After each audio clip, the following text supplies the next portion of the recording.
Welcome, everybody. Welcome to what is probably going to be the finale of my Monster series. Wow. I don't really know what to say. It's really hard for me on any finale to actually put a bow on it and really come to something conclusive, at least before I've seen the finale. But even after that, it's really hard because oftentimes you sit down and ruminate on these things for quite some time, be that like days, weeks, months, because there's so much that's probably going to happen and so much that gets recontextualized from what we've seen throughout the entire series that it's really hard to put it all into words. And oftentimes, even if I can put it into words and I find some interesting aspects to highlight and cool things to talk about, I'll come out of it feeling like there's so much I've left open, there's so much I've not actually touched, there's so much that I could have talked about that I haven't. And even if I have talked about a lot of aspects, all of the aspects I could think of and I can think of afterwards, there's still this feeling of, if I really encompassed the entire series in the discussion that I was having, and oftentimes it feels like no. I guess that's just what a good series does, right? It has such a plethora of themes and interesting perspectives that and arcs that come to a conclusion that all we can really do is kind of like express a certain feeling, right? And highlight a couple of things that stood out to us.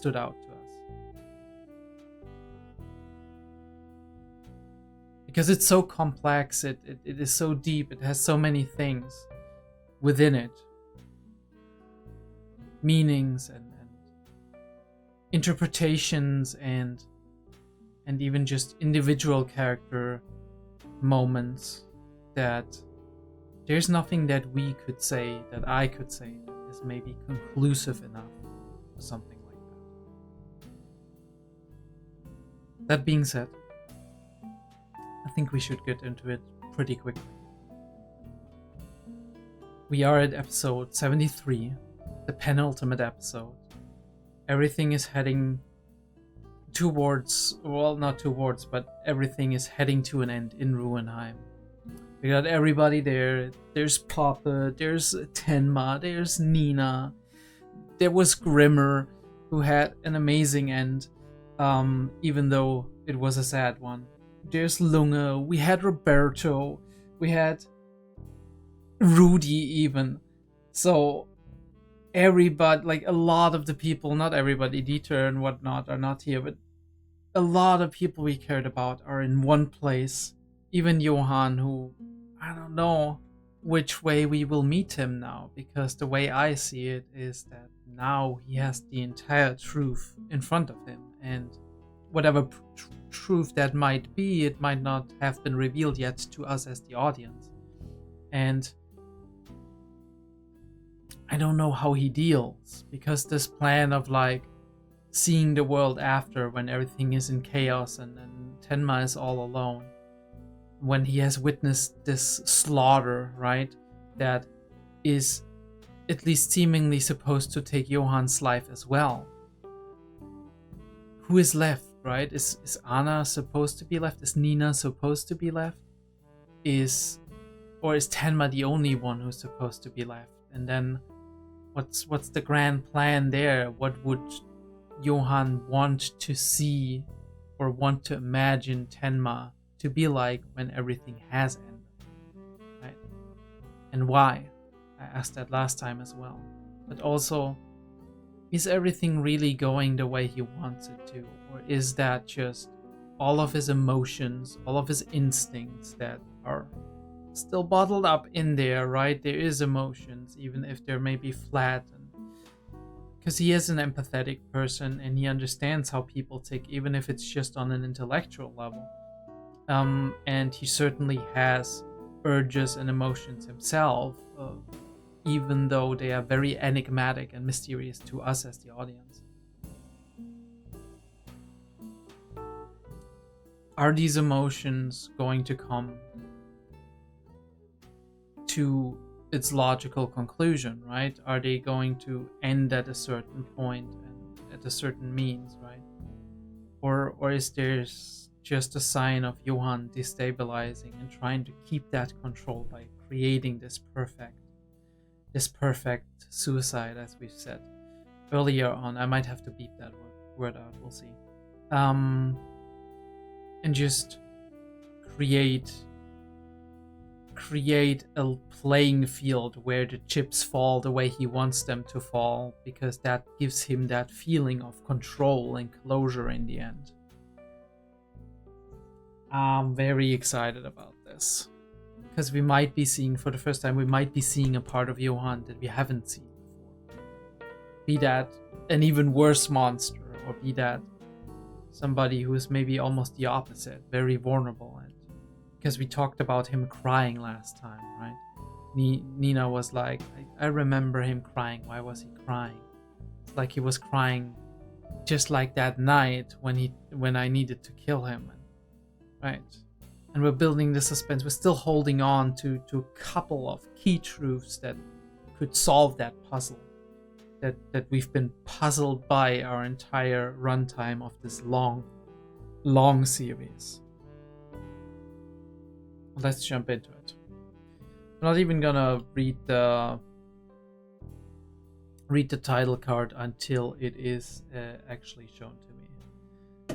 I got the episode up and ready to go. If you do want to have the picture-in-picture version of this episode, be sure to check out my Patreon. You can see it there, full length, all of that stuff. I mean, here it's mostly full length as well. We skip a couple of tiny parts, and yeah, and we'll have to reduce some audio on some of the stuff. If you do like my content, don't forget to like after the fact. If you don't want to watch the full YouTube video, maybe you can leave it running. That always kind of helps. And check out the Patreon, even if you don't want the pips. If you want to support me, if you like my discussions, feel free to hop on over there. But we're gonna get into this. Monster episode 73 starts in a 3, 2, 1.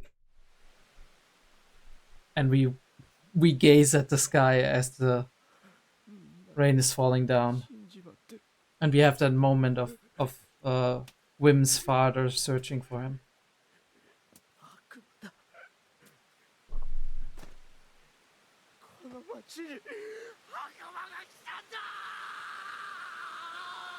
He has indeed. But what devil will we see? 私が先に中に入ります。あなたは後ろから援護してください。とにかくルンゲ警部を救うことが第一です。ああ。ドクターテンマ。ティム、何しに来たんだ、こんなところに。ドクターテンマを訪ねて女の人が来たんだ。女の人？吸血鬼の家に行ったよ。あそこにある双子の絵とそっくりな女の人。双子の絵。ニナ。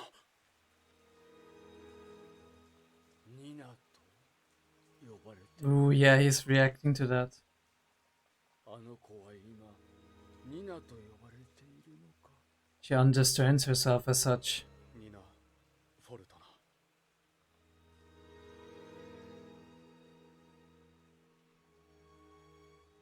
いい名前だ。Okay, so he's happy. I wasn't sure how he'd react to that. ポッペさん、いつも言ってたもんね。Yeah, I mean, coming from him. ねえ、父さん見なかった？どこ探してもいないんだ。わかった。今ここで大事な用があるんだ。それが終わったらすぐに父さんを探そう。父 We don't know. But he's saying that, of course. Maybe he knows him well. I don't know.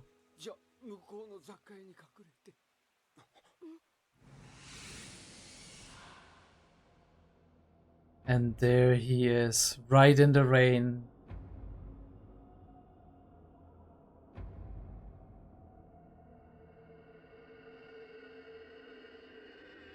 Looking quite unusual, but still usual.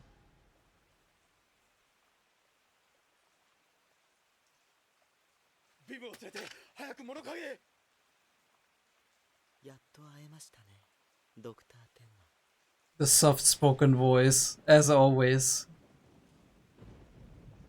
What's going on behind those eyes? I can read Tenma. I can't read him.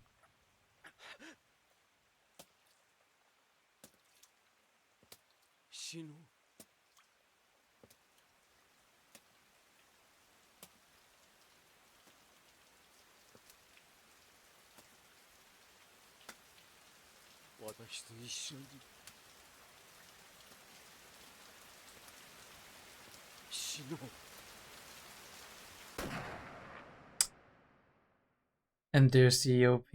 Yes, of course. Did he pull the trigger? Or did somebody else pull the trigger on him? Or did he miss because he couldn't do it? I mean, I understand the sentiment of trying to want to end it himself. I don't know if Johan wants to die just yet, though, right? If everything has already fallen into place and he's like, I'm ready, it didn't look like that in his facial expression. Alright, Madhouse. It's Madhouse, right? Or Bones? I think it's Madhouse. Alright, no, bro's slipping, but... Oh, okay, somebody shot him. But it wasn't Johan. Was it planned? Or wasn't it?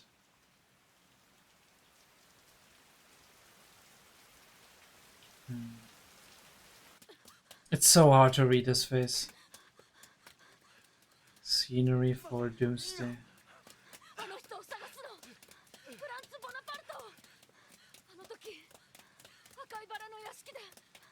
Yeah. Ooh, the window! I mean, it looked like the Kinderheim window, but...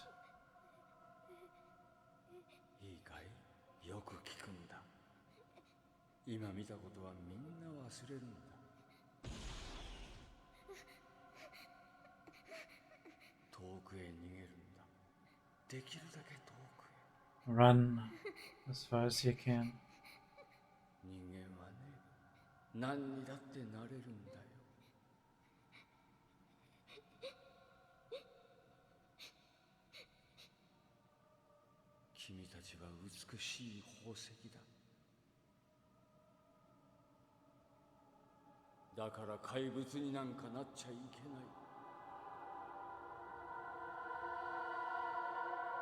Was it too late already, though? Ooh, I love the reflection on the floor.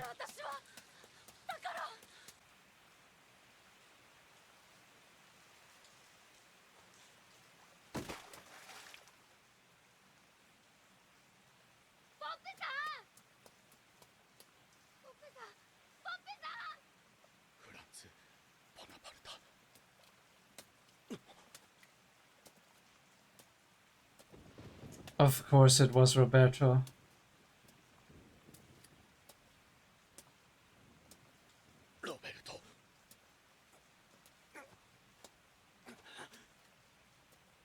Tenma? What are you doing?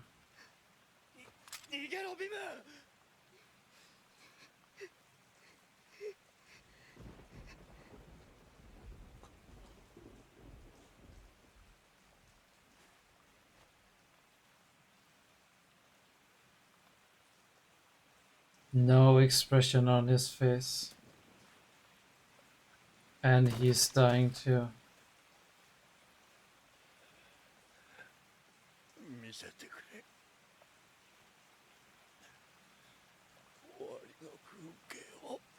The scenery of doomsday.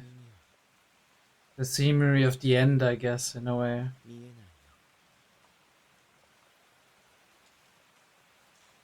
And it's like a tear running from his eyes, but it's a raindrop.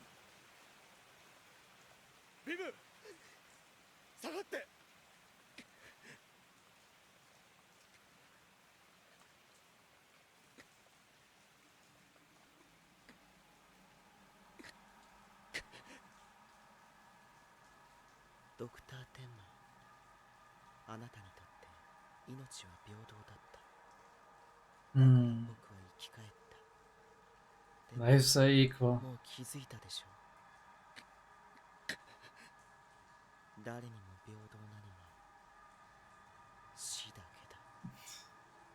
I mean, in a sense, that is true. Still the same.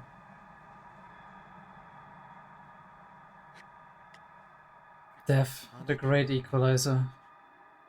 I love that shot.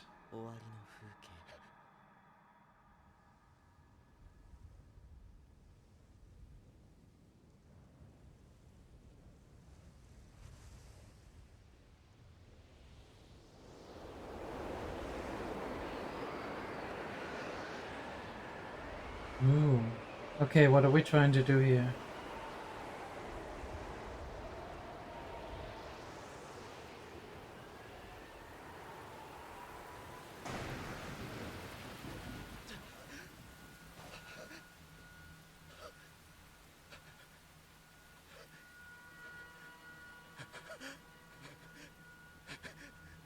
What is it that keeps... I mean, obviously Tenma is not a person who likes to kill somebody in cold blood.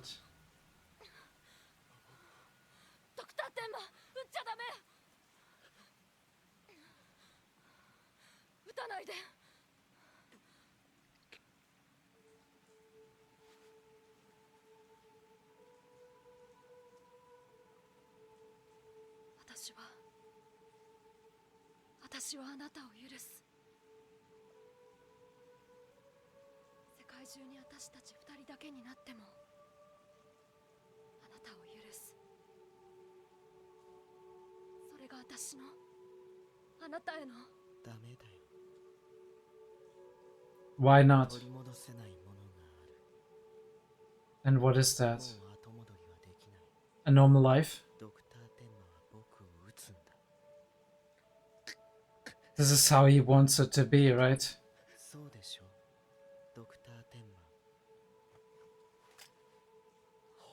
He's gonna force him to shoot.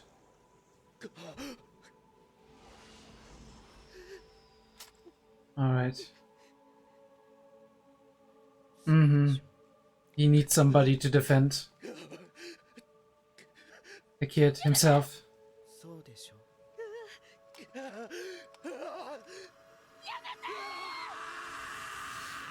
Oh, something could go wrong here. He actually pulled the trigger.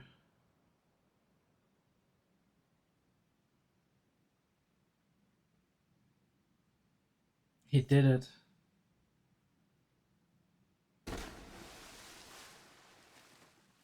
This is crazy. He has actually been technically undoing exactly what he did all these years ago.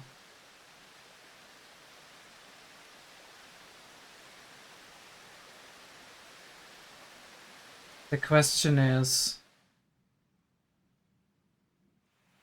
what is this gonna do to him now? Oh, do we get the drunk?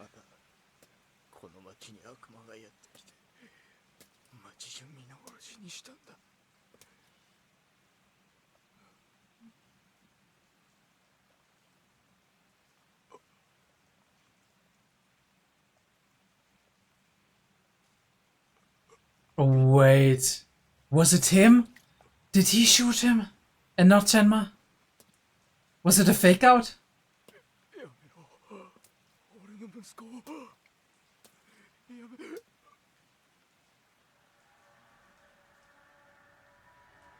Was it the drunk father shooting him?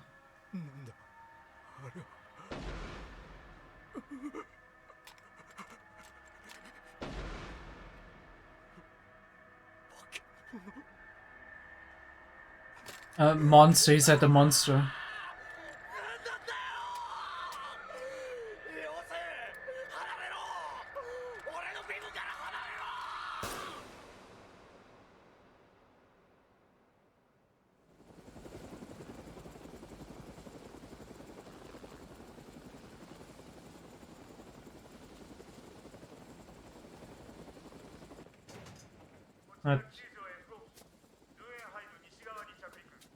Alright, emergency helicopter coming in.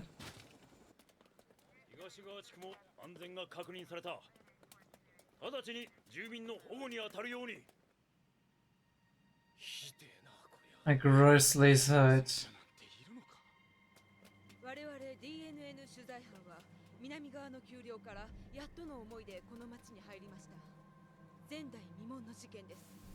一つの町が殺戮によってほぼ全滅した模様です。南ドイツのこの静かな町に一体何が起きたのでしょうか。 Madness. ですから今現在容疑者として身柄を拘束しているのは1名だけです。ヘルベルト・クナウプ、38歳無職。 Are they gonna blame him? ええ、犯行を自供しています。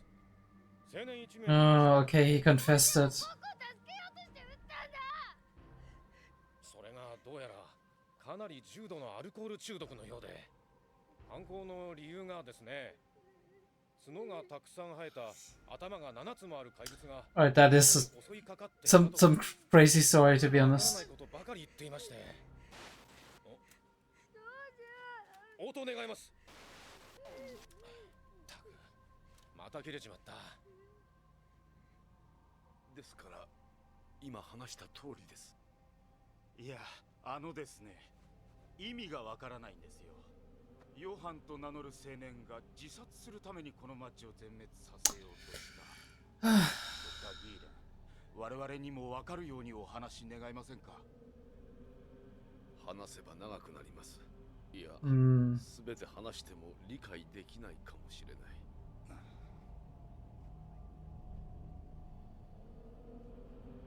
Oh shit. They are done. フェアシュテックホテルで負傷した警察官を1名保護しました。容体は？はあ、命に別状はないと思われますが、意識は朦朧としており。くそ、事件を説明できる警官は一人もいないのか。ここにいるよ。And there he is. Holy shit. あなたはベーカーのルンゲ警部だ。今身分証はないがね。ベーカーに問い合わせてみる。ロベルト、死んだか。奴がこの事件の実質的な実行犯だ。私はとどめを刺そうとしたが、その時奴は意識を失った。私が奴から離れて階下へ向かいかけると、背後から奴の声がした。次の瞬間、後頭部に打撃を受け、私は気を失った。あの時、奴はこう言った。まだ見えない終わりの世界が。The world of the end. とにかく詳しい話は手当ての後で。That's a long story to tell. Years upon years. 泣くな。もう大丈夫だ。失礼します。身元の確認を。エルフト通りのヘニヒだ。こっちは女房のフランカ。身元を証明するものは？ああ。あれ？え？何？どうしたのさ？ないんだ。宝くじ。え？ポケットに入れといたはずなのに、ちょっと探してくら。あんた。どっかに落としたんだ。どっかに。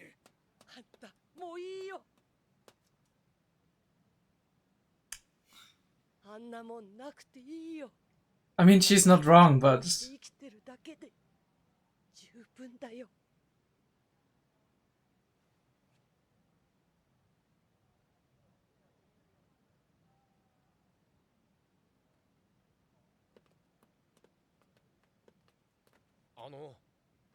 身元を証明するもの。後でちゃんと提示してくださいよ。Alright. That was a very nice moment. あと生存者。いたいた。すみません。身元の確認を。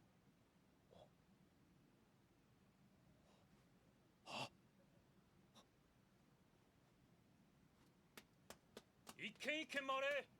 中に生存者がいるかもしれん。He recognized him, huh? どうした？実は。なんだと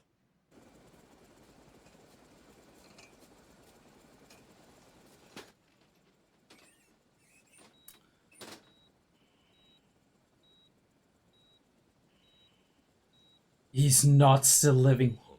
He's still alive. What the fuck? いや、あの頭部の負傷では。Is history gonna repeat itself? いや、一人だけいる。Is he gonna be asked to do it again? 呼んでくれ。ちょっと伺いますが、あなたはひょっとして間違いない指名手配中のドクター・テンマー。あなたドクター・テンマですね。ご同行願いませんか。おい、ちょっと待て。ベーカーのルンゲ警部がお呼びです。え？あなたを必要としている患者がいると伝えてくれと。And the decision will always be the same, won't it? I think so. Maybe I'm wrong. 父ちゃんは人殺しなんかじゃない。いいか、坊や。お父さんにいろいろ聞かなくちゃならないんだ。父ちゃんは僕を助けようとして。いいね。父ちゃん。許してあげたい。私は許したい。天馬、あなたは間違っていない。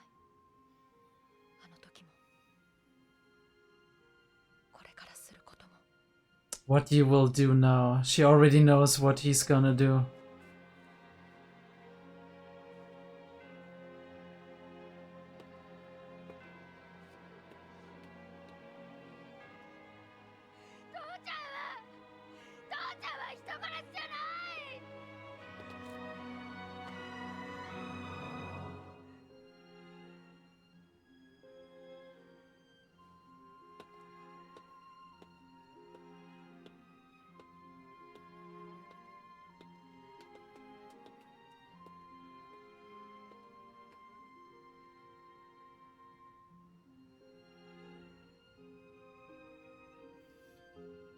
This is crazy. This is absolutely insane.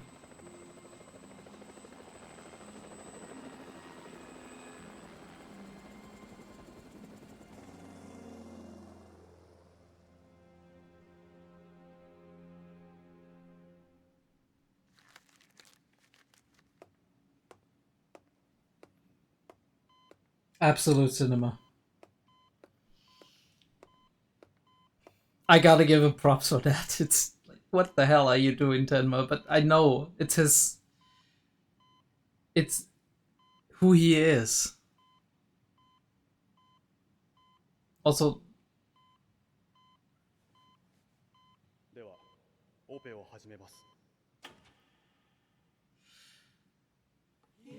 of course, and this is where we ended.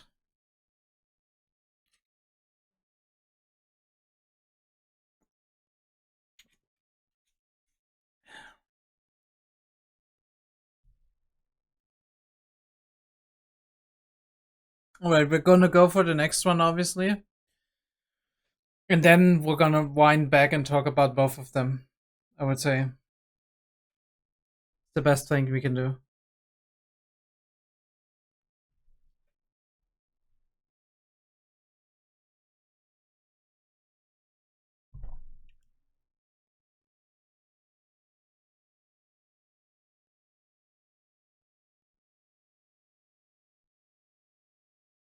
No idea how this is gonna end.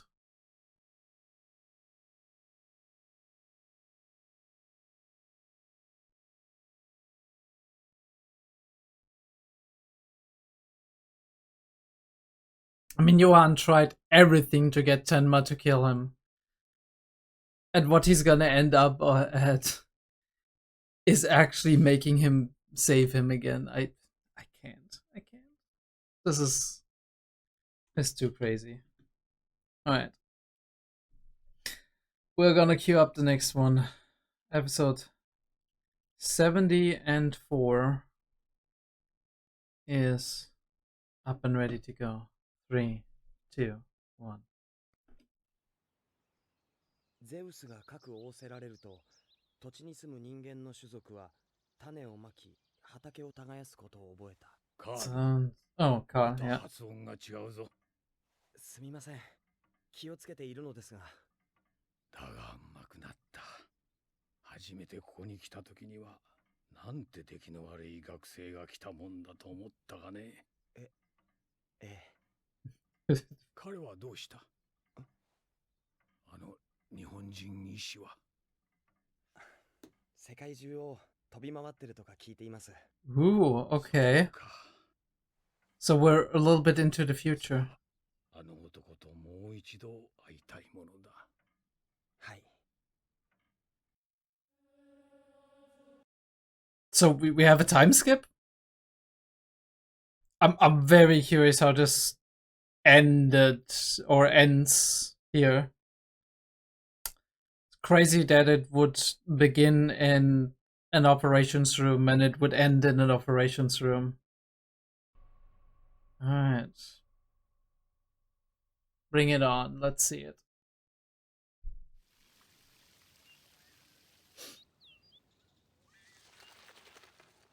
Alright. University, student life, maybe Munich? I don't know.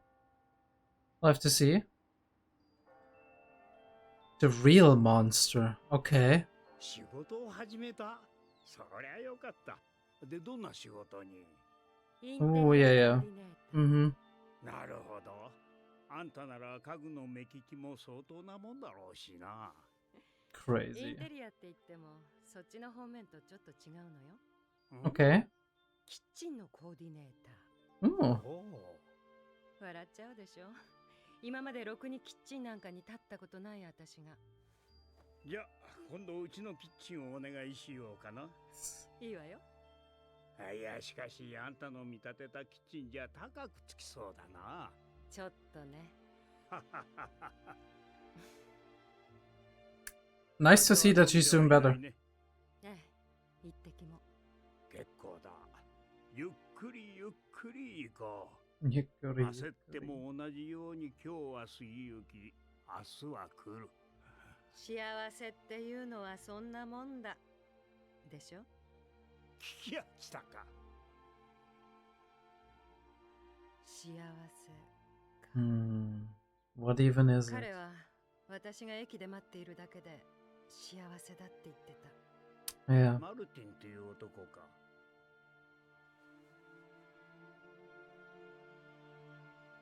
不思議ね、人間って。They are. どんどん薄れていって、楽しかった記憶ばかりが残っていく。人間って都合よくできてるわよね。We wouldn't have survived this long if we weren't. Mm-hmm.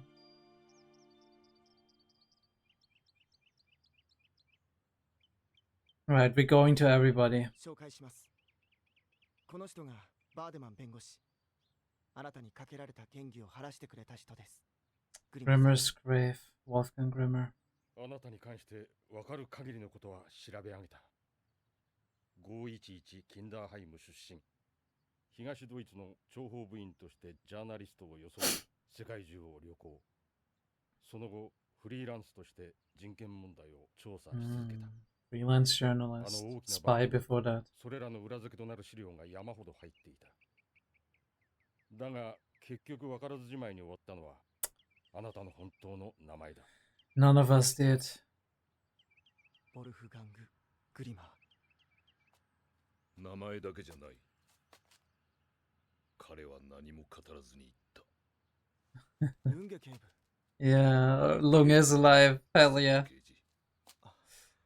警察大学校の教授になられたと伺いましたが。Ooh, okay, interesting. Professor Lunge. 娘とよく会話するようになった。会話といっても電子メールだがね。これまで私たち親子は何も語らずに過ごしてきた。お互い何も知らずに生きてきた。And he's trying to make up for that. Love the half shot, right?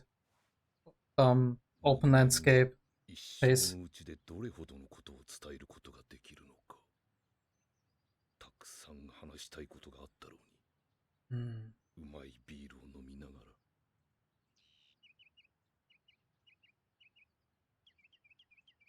ら。Listen to this. ジュセブドルフに戻る？ええ。契約してる会社があっちなの。そうか。Back to the roots forever. あそこは君にとってはいろいろと。逃げ出そうとしても無駄だ。大切なのは事実と向き合い前に進むことだ。でしょ？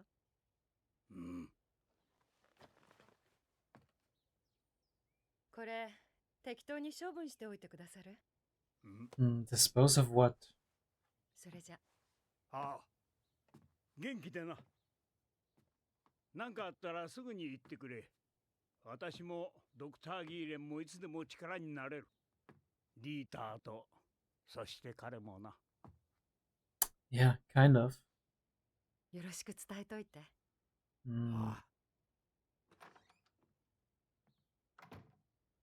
So he's taking care of Dieter. Glad to hear that. ドクター・テンマの事情聴取続く。事件の全貌を未だつかめず。ルンゲ警部の証言始まる。Testimony. 史上最悪の連続殺人事件に発展か。ドクター・テンマ完全な潔白。警察当局はドクター・テンマに謝罪の意を表明。Imagine that. Criminal for 事 years. 件の動機まだつかめず。真犯人とされる謎の青年の正体は。ミュンスター大学医学部ドクター・テンマを教授として招聘。Okay, did he take it? No, I didn't think so. ドクター・テンマ国境なき医師団に参加か。MSF? どんどん記事が小さくなる。Medicine Sans Frontier? Like, without borders? Like, Medics Without Borders or something?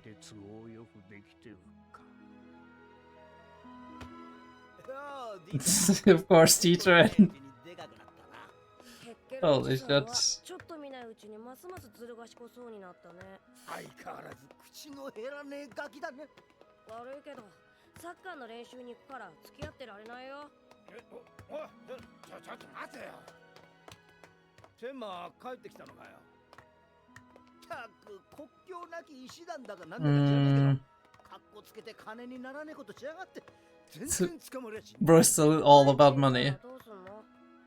ちょっと前に奴から引き受けた仕事、経費と労力考えると報酬が全然足りないんだよ。Holy shit, Dieter, you're good. 簡単に人探しとか言いやがってえれえ苦労したんだ。警察のマル秘資料盗むまでしたんだぜ。捕まったらどうなるか。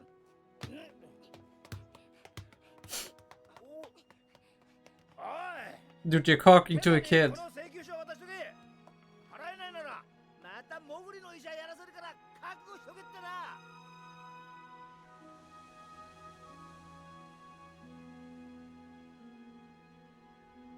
And we are in France. And he has a short hair. Holy shit. What a blast from the past. いや、ちょっと外国の方へ。これ、皆さんで召し上がってください。まあ、これはこれは。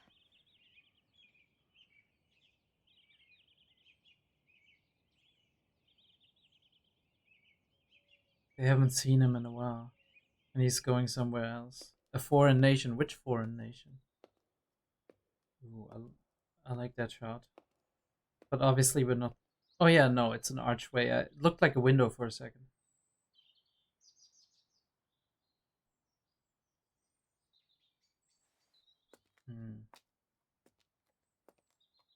A woman?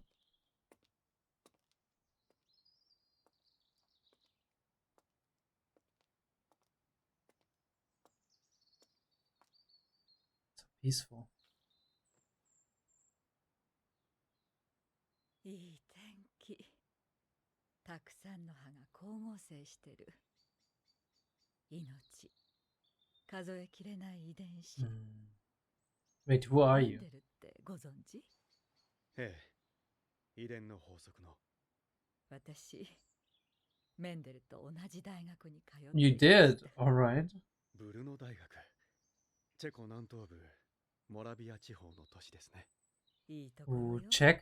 今度ぜひ行ってみます。This can't be like like Nina's mother, right? Like her and Johan's. 通ってくださって、とても楽しい時間を過ごさせてくれて。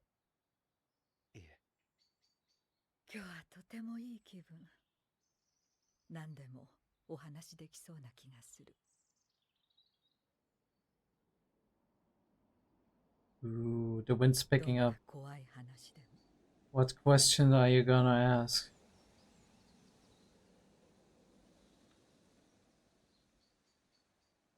私に聞きたいことがあるんです。He had been talking to her in order to get something, information. I mean, I'm sure he has been conversing nicely and has been having fun with that.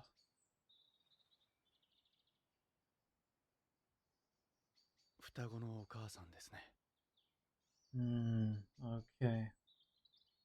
Here we are.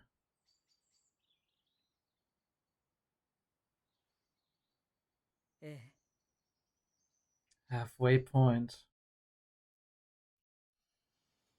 All right. 私は彼を愛した。彼はあの男に殺された。I loved him and that man killed him. それはあの男の実験だった。私はあの男を決して許さない。All right. So was he a normal boy? 死んでも私の中でどんどん大きくなっていく子供たちが必ずあの男に罰を下す。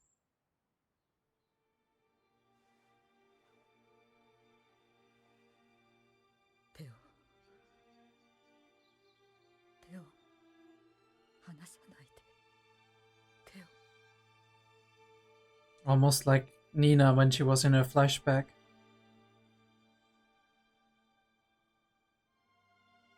本当の怪物は誰？あの子たちは生きているのね。Are they both alive? 元気です。 Holy shit. They're both alive.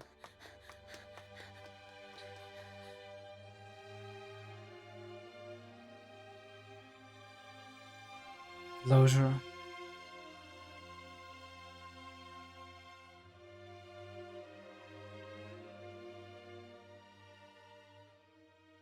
思い出したの。何をですか？二度と思い出せないかもしれない。今言わなきゃ。あの子たちに名前をつけたの。Gave them names, okay. あの子たちの名前はね。Are we gonna blank out of that? Not gonna tell the audience? Wait, she's going back to university? That is crazy.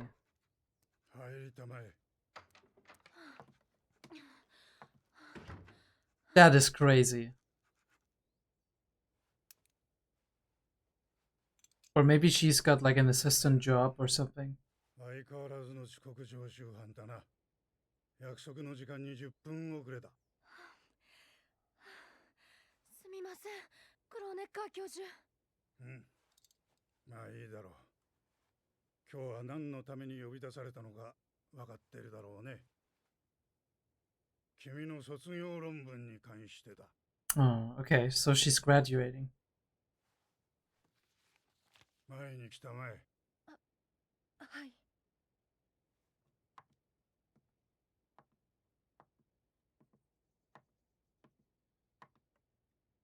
君にいろいろあったのは知っている。休学中の遅れを取り戻すのも大変な苦労だったろう。でもそれは成績の言い訳にはなりませんし。その通りだ。It's gonna be good, isn't it? ところで君の論文だが、トップだ。I knew it. I mean, これは私が教えたこれまでの学生の中で最も優れた論文だ。よく頑張ったな。私は君を誇りに思う。ありがとうございます。君の so she worked hard for that. はい、弁護士です。A lawyer, right? 君によって多くの人が救われることを祈る。下がってよろしい。はい。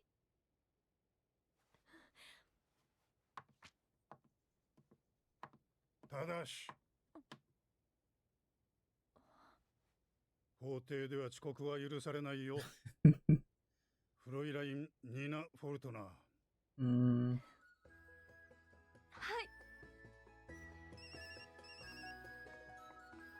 い。もしもし。あ、リータ？卒業どうだった？ダメでも僕がついてるよ。あら頼もしい。今度会った時慰めてもらおうかな。もったいぶったって声でわかるよ。やったんだね。おめでとう。ありがとう。これからがまだまだ大変なんだけどね。It might be law school. すぐにってわけにはいかないんだ。アルバイトあるし、友達との予定も結構。何言ってるんだよ。テンマが帰ってくるんだよ。さっき電話があったんだ。でもまたすぐ国境なき医師団で外国に行っちゃうんだってさ。いつ？明日には帰るって。だからニナも早く。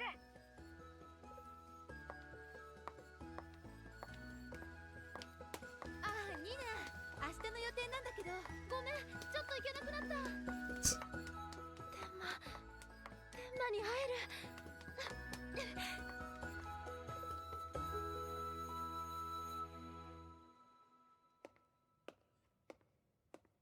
All right. こんにちは。Measured footsteps. All right, Tenma.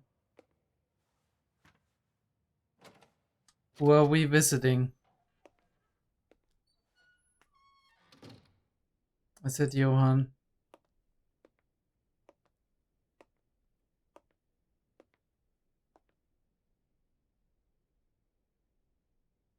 Comatose? Or just resting? あれからずっと眠り続けているね。Okay. 聞こえるかい？君のお母さんと話をした。君を愛していた。君の本当の名前を聞いた。君には名前があった。You have a name. Not the monster without a name. She gave you one.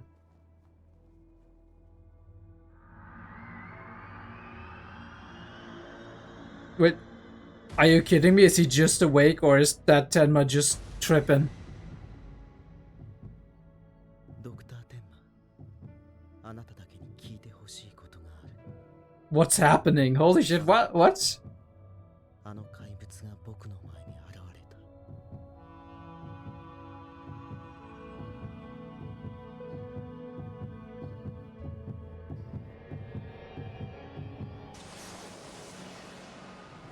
やめて！この子たちに手を出さないで！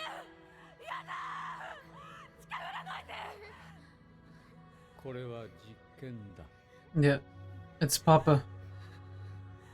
どちらかを残してどちらかを連れて行く。これは実験だ。さあ、どちらを連れて行く。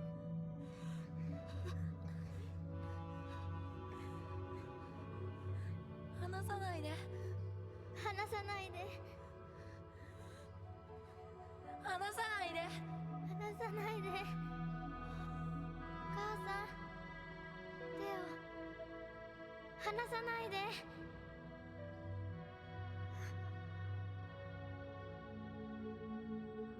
こっち。いえ、こっち。や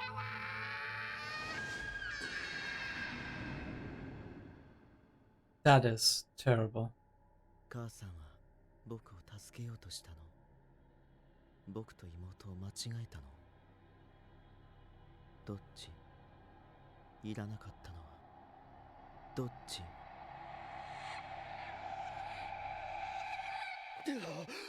Oh, holy shit. It was actually a dream. I was like, what's happening? He's suddenly awake? No. But obviously.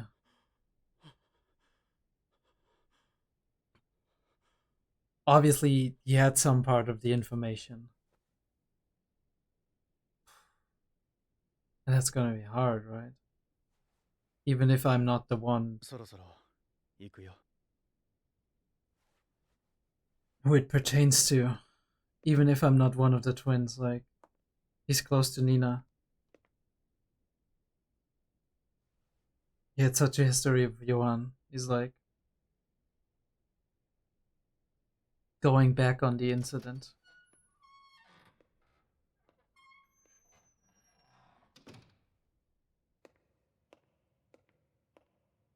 Reflection on the floor. That shiny, shiny, waxed hospital floor.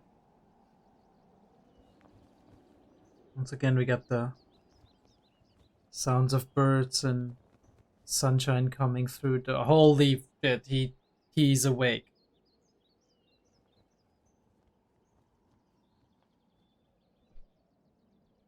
What state of mind is he in? What's... It's not gonna be answered, is it? Gonna be left open for interpretation. Of course.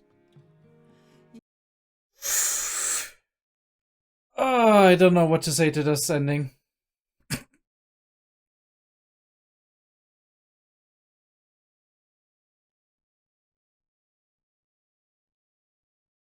Is he gonna murder again? Is he still the same person? Right? He got the bullet through the head. I mean, last time he survived it with barely any changes. I mean, we don't know, right? Like, all the escalations and stuff could have been changes, right?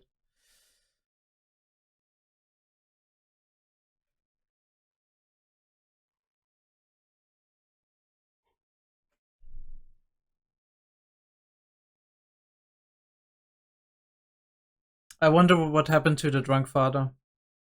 I mean, he definitely deserved to get locked up, at least for hitting his son and whatnot, but not for murder, maybe?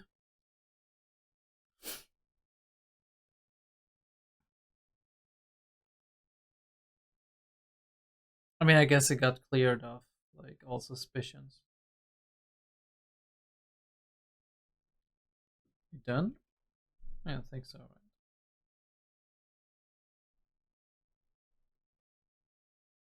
Yeah, I guess that was Monster. Okay.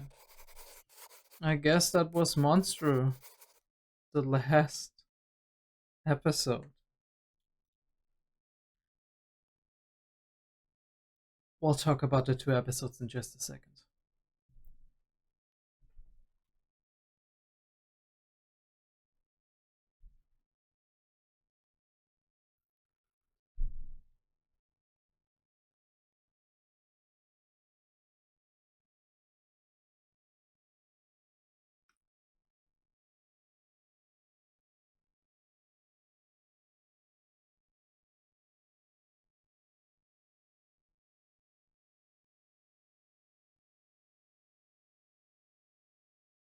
You know, this is the part where I'm supposed to do like a discussion.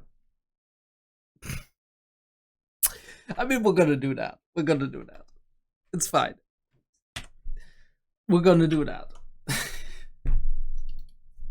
Let's jump in with 73. The atmosphere is amazing.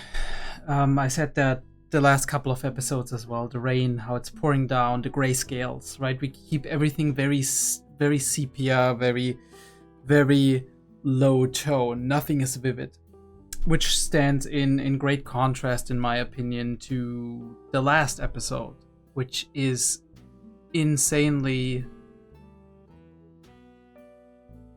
luscious when it comes to the presentation of color.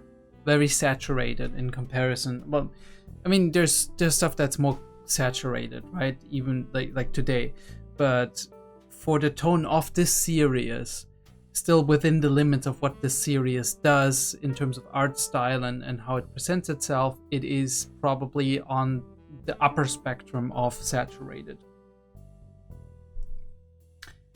Also, nice fake out with, yeah, your dad isn't somebody who would shoot anybody. I mean, I guess at least he shot Johann, so it's like, he saw the evil. He was like, this guy is threatening my son. And here we have it. He looks so different, much like Nina, I feel like. He looks very different in this scene. Obviously rain-soaked, but that is a theme as well, right? That is a way to present something. Also, look how he's exactly in the middle of the screen. That is not good. It is the reveal, right? We're not making the scene interesting. He's the focus of attention here. We're panning up to him, and then we're zooming out. He's only this far away, right? It's like reminding me of the JoJo meme, like, oh, you're approaching me. But yeah, it's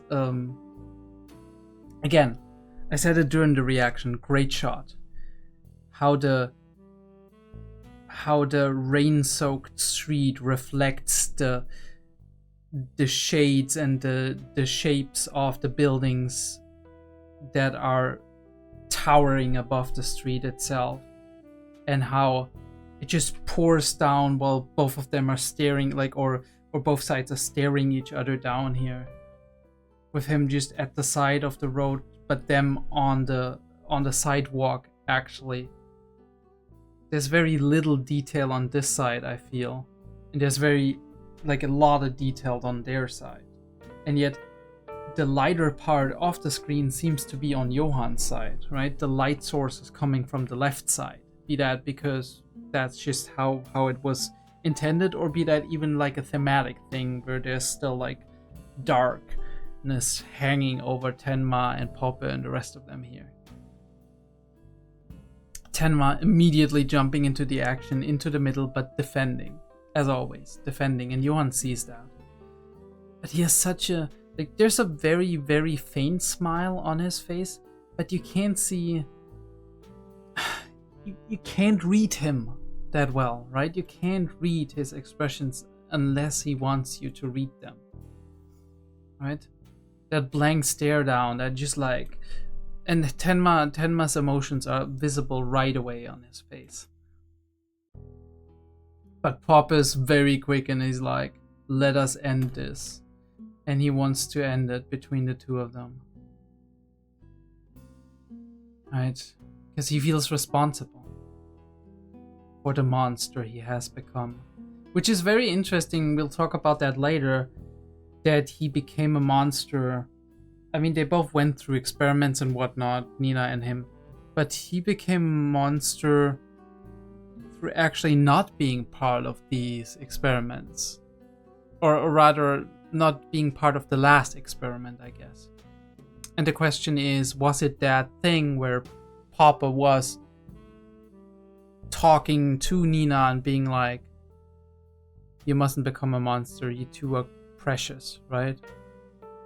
Was that one of the things, one of like the key things that kind of tipped the scales a little bit in the direction of no monster? Although I would argue as like, right, I mean, obviously there's always the possibility of like the drop of water that will spill the cup. I do also think that this is just a small little element, and I do think that as similar as Johann and Nina are, at the very least how they are displayed as children, there still kind of seem to be very subtle differences between the two of them. Could obviously be memory coded, so we don't know what we can trust. We don't know what we can trust in a lot of these things that are talking about the past in the Monster series. So that's just how it is. Crazy shot again. With the shadow, the way the light reflects on the right side of his face, and the rain is washing down here. Nina and Rudy. I just like way too much speed here, but Nina and Rudy mad dashing to get there. Back at the Red Rose Mansion here.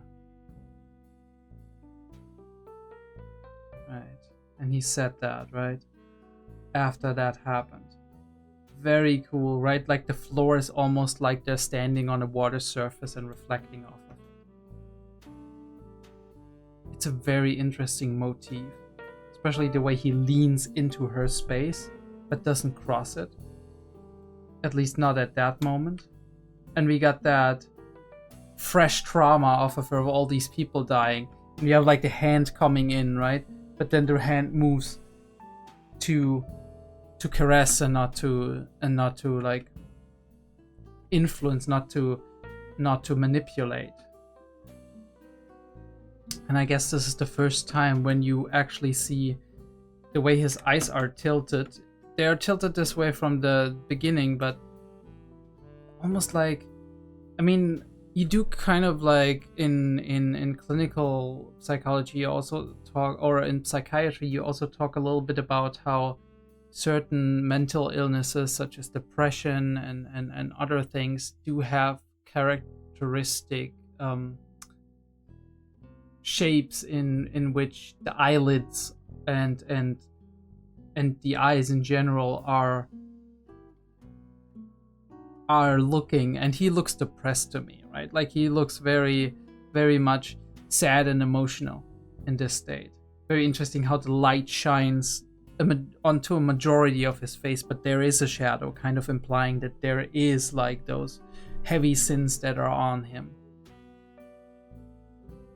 Right. And the exact words were, yeah, you mustn't become monstrous. Papa, dead, but from Roberto and not from him. I mean, we talked about Roberto last time and his connection to Grimmer and whatnot. But I guess, like, Johann was one of the few people he could really relate to, one of the few people that could show him something that he might desire to see, right? This world, this perfect world of the end, the doomsday landscape. Or one of the alternate titles that I was reading for like this episode is The Landscape of the End, which makes a little bit more sense on like a lyrical note for me. But yeah, dude, I hate Roberto's grin. I'm sorry, he's just a fucking tool. I don't like him. He's a fucking idiot. He's annoying. But the question is, was that Johann planned that Papa dies here? And I think yes, maybe. Was a really cool shot, right? Like top down, and Pop is surrounded by light, like a person who's like the darkness is approaching in, right? They're dying. That's kind of like symbolic of that, and it's kind of an artistic way to display somebody dying, right? Lying there in their own blood, and then like the darkness creeps around. Right. And he's just like, I feel like at this point he's just bleak and sad. Johann. Like, first time where actually some of his emotions are really coming out. They were probably present, and he's probably like, but he's not stone cold, and we've seen that facade crackling all around, but and he's still his manipulative self, of course. That there's no question about that. But the question is what's behind that. And I do think that the final decision on what to do with him actually is connected to that. that, right? To Nina and Tenma having like a more thorough understanding of the man behind the monster. Very cool, these actiony shots of Tenma where it's like a slight shift, right? Slight asymmetry in the way his haircut is and the way his shoulders are. He's got the like, I'm gonna pull the trigger stance, grimacing with his face and all that, tense. And we only see the gun, and we see Johann on the other side, and them obviously in the middle, kind of like the street, and the way the sky is in the background. They're kind of almost like separating the two parts of the screen, and then we're panning over to Tenma. According to you, lives are equal. That's why I live today, right? Because he's like, right, I saved that boy instead of the mayor because I saved, like, he came in first. But you must have realized it by now. The only thing people are equal in is death. Okay, so I understand the part with like people are equal in death, right? Death as the great equalizer is a big theme of media in general. Also notice that Johann is slightly more to the left of the screen than to the right, but that's neither here nor there. What is he trying to say with that? Is he trying to say that people grow up differently, right? Are born into different circumstances, there's different things happening to them, and as such, people are vastly different in life, and maybe their worth is vastly different in life as a result of that, right? He's kind of denying Tenma's philosophy of people are equal. Because if people are equal, and I'll shoot you right here, right? If lives are equal, then I'm taking a life, and that shouldn't be something that somebody like Tenma would like to do. In general, right? But when it comes to Johann, he would. At least Johann surmising that and taunting that and suggesting that. I got that again. And I guess that's just ultimately his death wish, right? Like, right here. Do it. I want it to happen, and I want it to happen by your end. I left you alive for that express purpose, right? I ruined your life. I blamed everything on you. I made you lose your position. I made you lose all the people you cared about, right?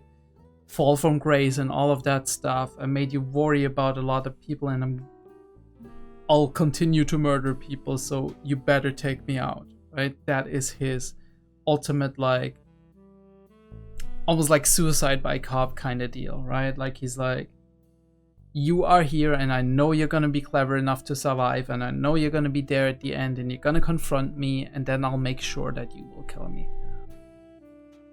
You can see it, the scenery of the end. Something Roberto was never supposed to see, according to Johann. And we are zooming into his abyss of an iris. The black in their eyes, and suddenly they're in a wasteland, and it's almost like we're in a different movie. Wind is blowing everywhere. Tense and tenser and tenser and tenser, and they're in their own little world. And Johann's like, he's not gonna do it. He knows he's not gonna do it in that moment. He's not gonna pull the trigger. Tenma is fighting with himself. He's like, I know I gotta stop this man. He's gonna continue murdering and doing all kinds of massacre stuff, whatever. Or maybe he knows in the back of his mind that this is what Johann wants. He wants to die here. So there's no other stuff happening, even if he would leave him alive. Although, you don't know if that wouldn't cause Johann to be like, I'm gonna keep killing people until you kill me, right? Like, it's a deadlock. And then Nina and Rudy come into this scene. You mustn't shoot. But why does she not want him to shoot? Well, first of all, she wants to forgive Johann, which is a grand gesture and very graceful. For a lot of things, right? I think, like, I wasn't sure what she was saying she forgives him for, because we talked about it in her flashbacks when she was like, I didn't forgive him. This could be avoided if I did forgive him, so it think it's connected to something that happened in the past. Maybe she couldn't forgive him for having to go to the Red Rose Mansion while he stayed with their mom. Maybe that. Or some other aspect. I mean, it wasn't revealed, so I don't think it's most probably that, because that was the only thing that I could imagine that young Nina couldn't forgive him for. And then we have obviously young Anna, mind you. And then obviously we have Nina who then has her parents murdered by Johann, at least by proxy, which is also something that she probably couldn't forgive him for. And then we have all of these other murders and the pressure and the lives he ruined and damaged. Which, for a person that is very empathetic and at the same time also maybe very justice-oriented, such as Nina, would be a very hard thing. Right. There's only dismay and sadness and all of that. It's like, I forgive you. Even if you were the only people on Earth, I'd forgive you. What does she mean by that? Even if Tenma wasn't part of the equation, even if you, right? I'd still forgive you. It's then there would not be any pretend anymore, right? There wouldn't be any alternative motives. It's just the two of us honest. And I guess in this moment she's like, I understand you to a degree. I understand how you came to be the person you are. I mean, we're twins. We grew up with the same genes. We grew up together with the same awful experiences for the most part.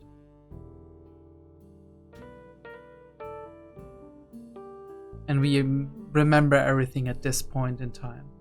So I do forgive you for that. And that is something that probably 80-90% of people couldn't do in Nina's stead, but Nina does, which speaks volumes for her character. This is my message to you. It's no good. And she's surprised a little bit. There's something you can never get back. Well, what is it? Really cool shot. The way he's his suit and his chin are in there. He's very close to the camera, and we're focusing on Nina in the middle here. Slightly to the left, right? Tree behind. Makes things very interesting, especially with Rudy standing right next to her. The tree kind of separating them. We have so many layers of this scene. But yeah, there's something you can never get back. What is that? Your innocence? Your mother? I mean, the mother is alive, but do we know that at this point? Maybe, maybe not. I think it's innocence. My interpretation is I can't give you back your innocence. I can't give you back the normal life you would have had otherwise, right? Stuff like that, maybe. The question is then, I mean, I still don't get if Johann, I mean, it has to be the case, right? That Johann was the one who killed the Lieberts, because the way Pop expressed it, it wasn't Pop. And Johann was like, you gotta shoot me, right? On that night. He was crying, first of all. And second of all, he was, you gotta shoot me. So something about Papa visiting triggered something in Johann, and he killed the Lieberts, and then he was like, Anna, you gotta take me out, right? You gotta finish it, right? Before the monster gets too big.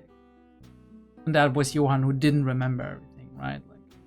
Johann, who always seems like he's in control, but actually isn't completely in control and doesn't know everything, right? Even though he might seem all-knowing. Johann in this scene, oh god, this is such a... I didn't really pay that much attention to it. This is not a grinning and haha, look at that, I'm forcing you, I'm taunting you, Tenma. Johann, this is a please, for the love of God, kill me, Johann. I think this is the most emotion we ever got out of him. I mean, obviously there was that scene with Karl, but that was even if that emotion might have come from a real place at some point, and like somewhere, he was doing that for the act of it, right? For the show. This is real emotion. The glint of the eyes, the open round eyes. There's desperation in there. And sadness and fear.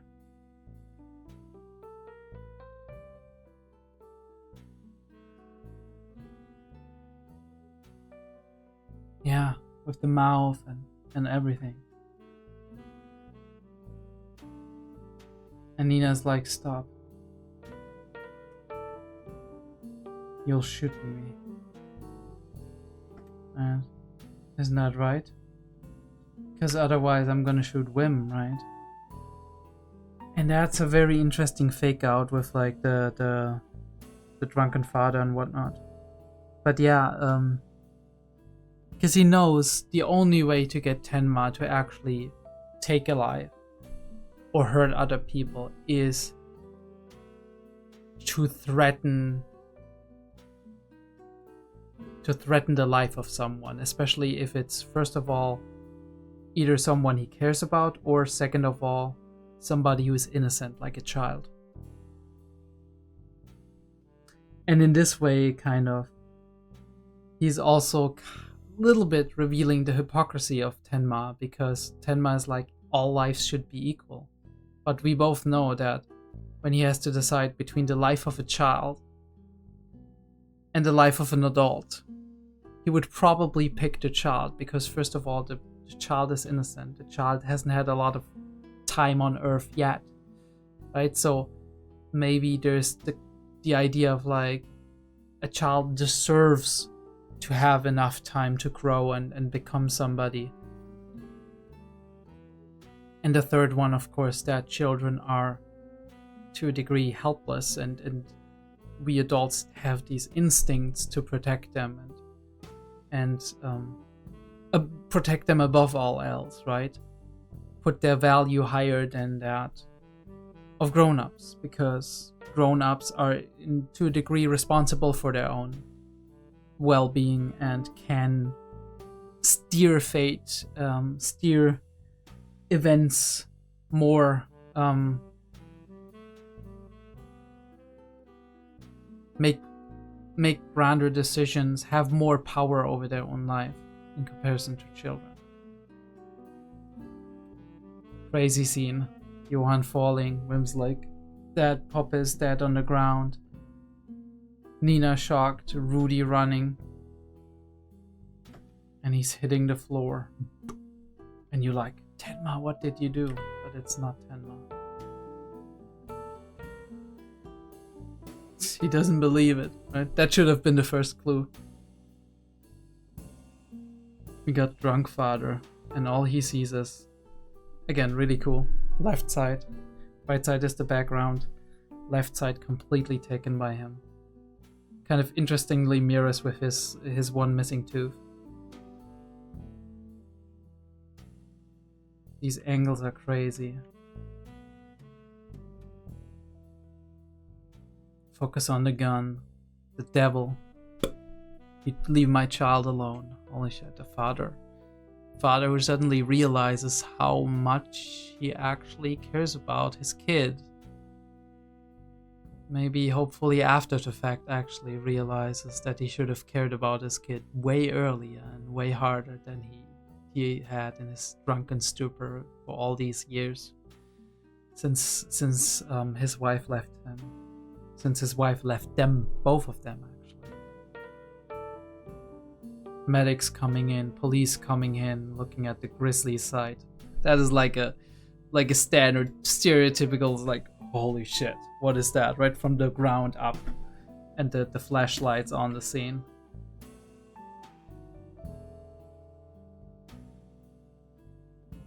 All kinds of crazy stuff going on. Really cool focus pull here. You got these people who almost look like some of the corrupt cops from the beginning of the series, but yeah, And Rudy's like, it'll take a long ass time to explain to you what's happening, and even if we're done with that, you're gonna be like, this is super complicated. Are you sure it happens like that? Because there's a lot of speculation in there. And of course there is, but at the same time, we get the memories of people who are trauma survivors who have that partially. And we pieced it all together over the course of years, right? Like that's not something you can just lay down as like hard evidence.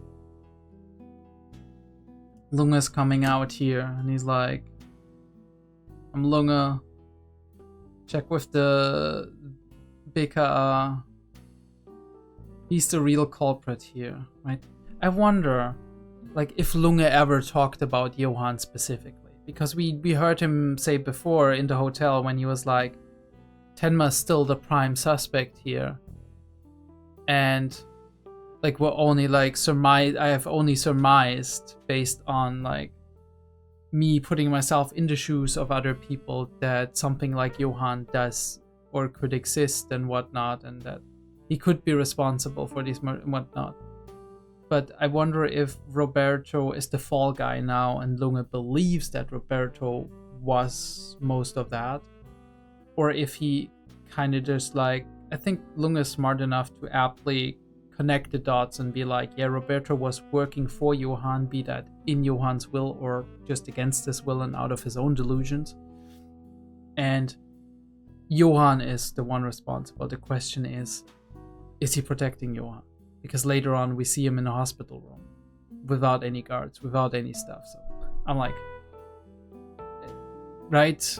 They wouldn't do that for somebody who is supposedly a serial killer, even if he got a bullet to the head, so. That's Sumin. Still can see it, the world of the end.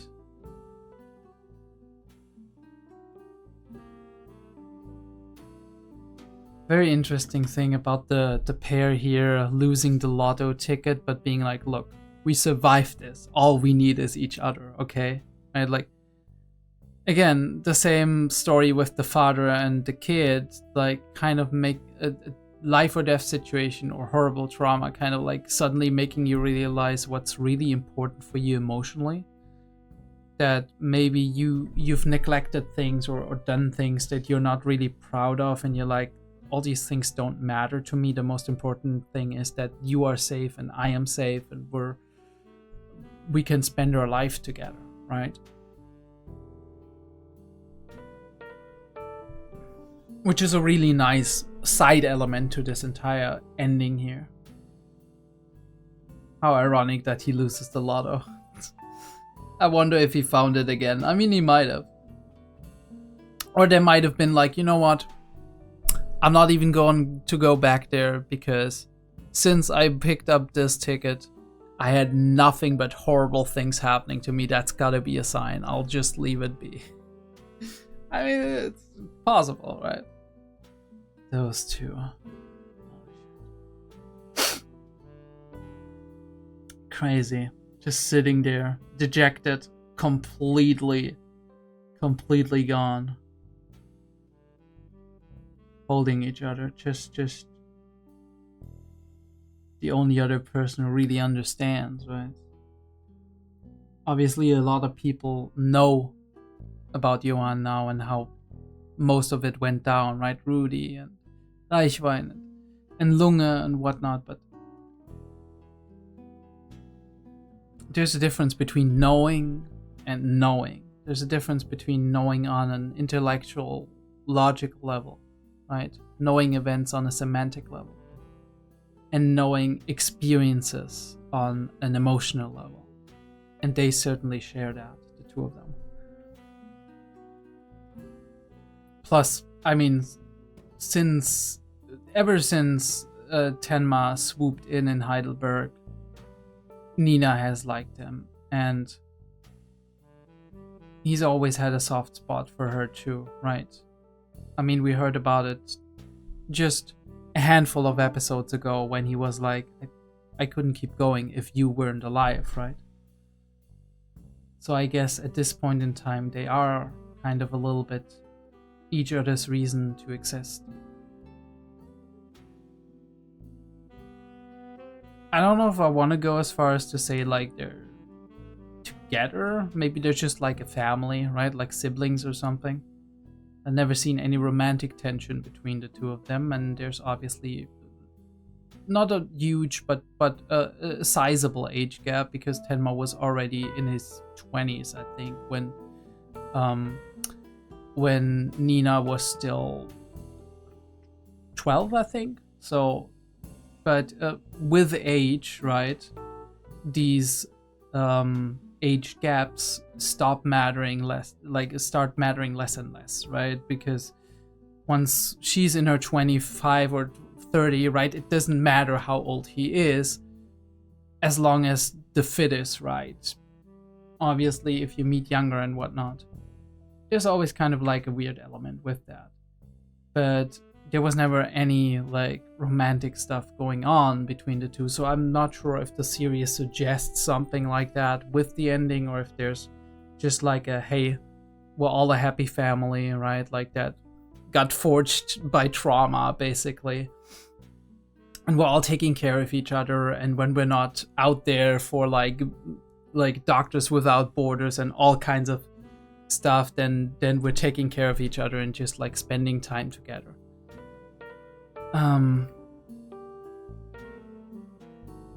Yeah, and then the reveal, he's alive. Yeah, I mean, after such an event, obviously you're in shock, and they are. There's so much they lost, and at the same time there's also so much that's still uncertain about the future, so it makes perfect sense. They're asking him for help, and suddenly Nina's like, oh god, they're gonna force him to decide again if he's gonna do it. And Tenma, the realization is dawning on him too. Am I gonna refuse? He's asking himself that for a second or two. But we know he isn't.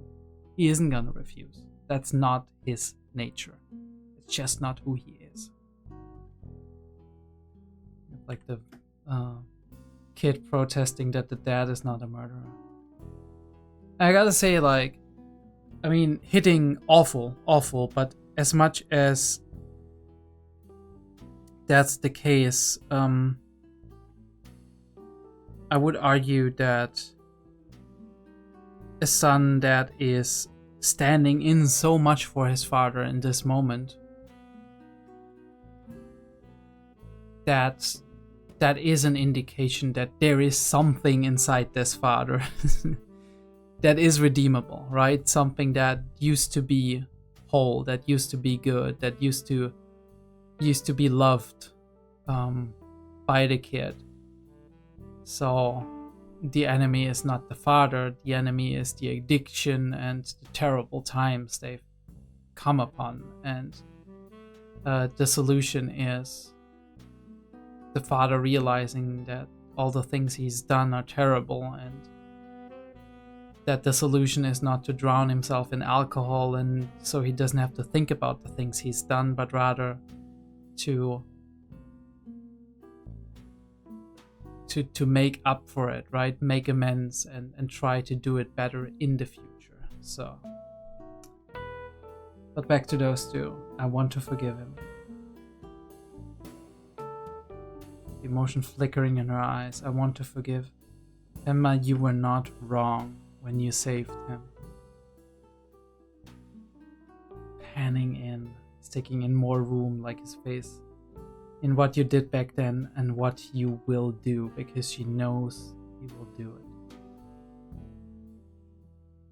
And that's when he gets up, right? That's what he needed to hear.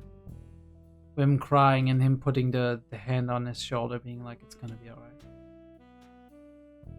Crazy, the searchlights in the night, right? Like everything on lockdown.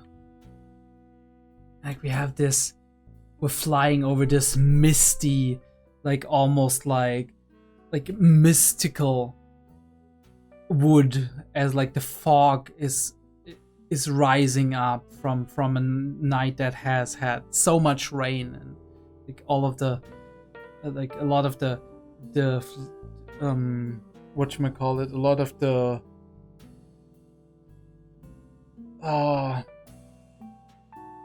humidity is releasing into the air again, obviously.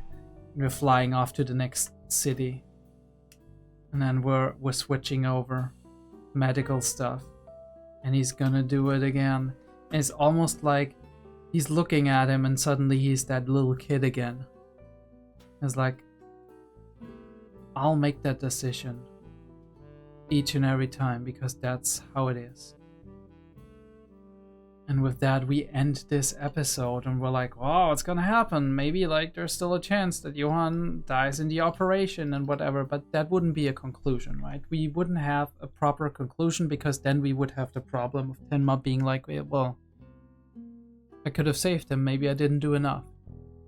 So we need a clean solution to that. We need a clean conclusion, closure for Tenma himself, so there's not any new wounds and guilt coming up. We need that as a narrative structure for the story to work, I think. And here we have like a couple of people from the past. We didn't see Lotte, but we saw Carl and we saw I forgot his name. And we saw Rudy and Reichwein and Eva, and it's great to see that Eva is actually doing better. She has her own job. She's doing something to earn money. She's not touching the alcohol. She's paving new paths in life. And she's looking a lot less bitter and a lot more positive, even though there's still a lot of darkness in there. There's still a lot of depression and thinking back to Martin, and I'm very sorry for that, but that was maybe kind of like a wake-up call for her at that point in time. And then we have Rudy, and we have Verdemann. No, not Rudy. We have whatchamacallit, detective, whatever. Verdemann and what's your name again? I forgot. It's Lev or it's something. I don't know. Yeah, Inspector Lunge. He's not an inspector. Suk. Sorry, I forgot his name completely. Suk. Suk and Verdemann and Lunge is coming in, and apparently he's a professor now. Holy shit!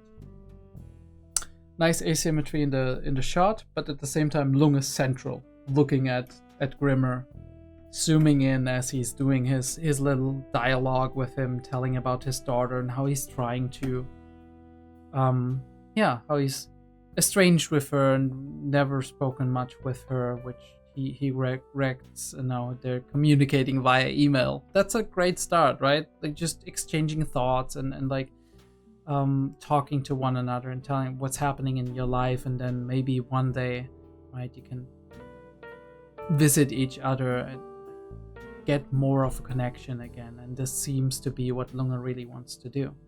Nice how we're zooming over to his face slowly as the sky is on the right side, and his face takes more and more space up in the picture. I don't know what exactly was saying with that. I think it's more like let me tell you a story, and then we're just like panning onto Lunge and his life and what's been happening with him. Great touch with the beer as well, as we said, like, if we'll meet again, if we'll survive this, you'll buy me a beer, or like we'll drink a beer. How much can people convey to others in just one lifetime? Again, cool shot, right? His face and the grave in the back, right? All of the motives are here in the same frame.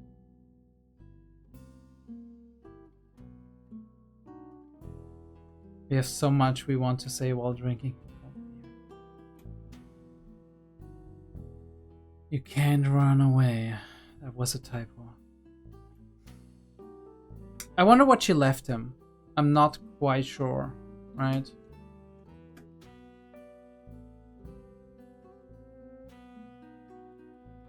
You have to face reality and keep. Ah, no, she left him the thing, right? Yeah, all of the newspaper articles she put together, right? Of this entire incident and what happened after the fact, which is a really nice way to kind of catch us, the audience, up what happened during the time skip. Dieter is still with Tenma, but mainly with Nina, supposedly, and sometimes Heckle seems to be taking care of him as well, or at least maybe they're living in the same city and he's annoying him.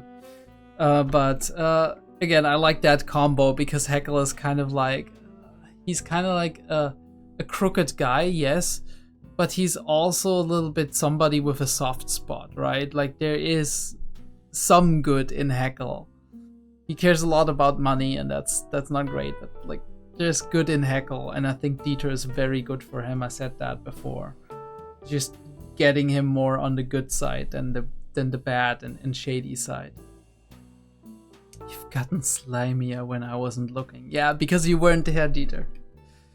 You still have a big mouth. Yeah. And he's going to soccer practice, and then he is good. Holy shit. Just juggling the ball and all that, just kicking it ahead of him.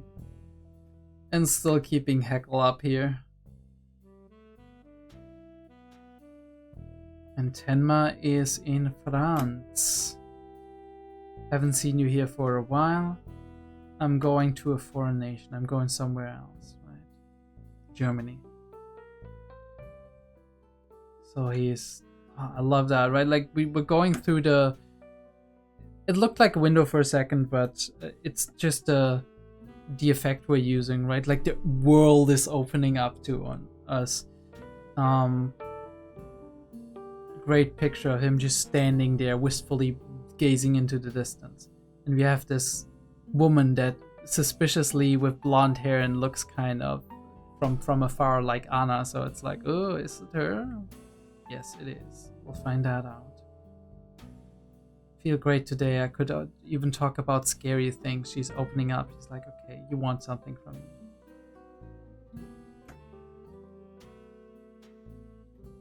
Yes, she is the twins' mother. Blue eyes as well.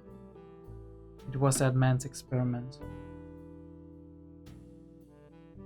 I'll never forgive him.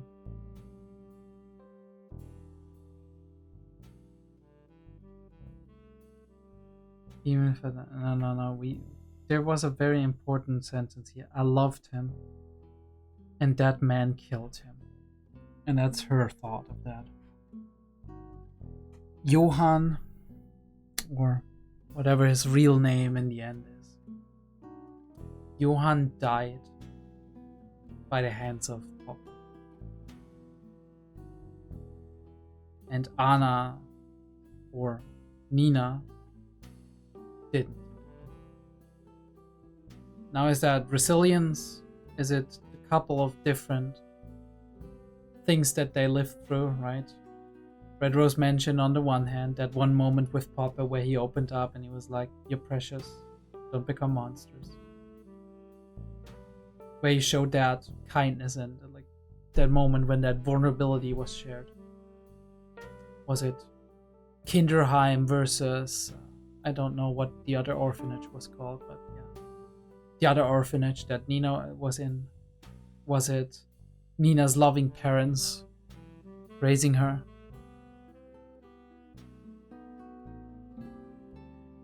I mean, in a way, ever since they came from the Czech Republic, Johann has been on this killing spree, right? So...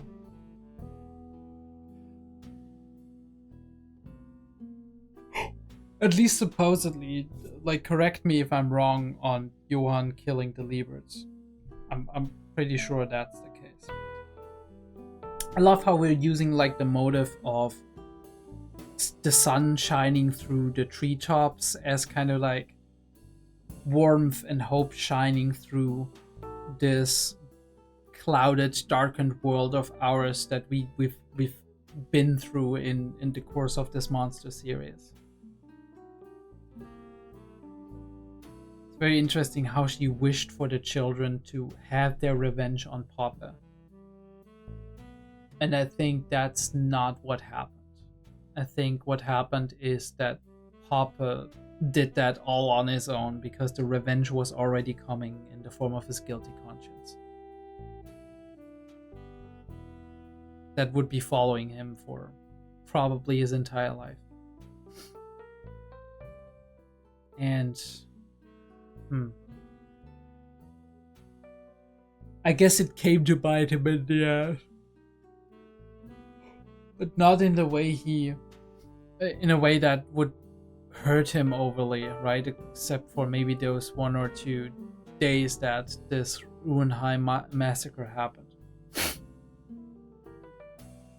So it's really not come that way, even though maybe if you don't know the exact details and the goings on the inside of people, right? Especially what's going on inside of Popper emotionally, you would think maybe that this is a revenge. And that this is how it... I mean, in the end, Popper died and Johann was partially, or at least indirectly, responsible for it via Roberto, so in a way, he took his vengeance. Be that deliberately or whatever.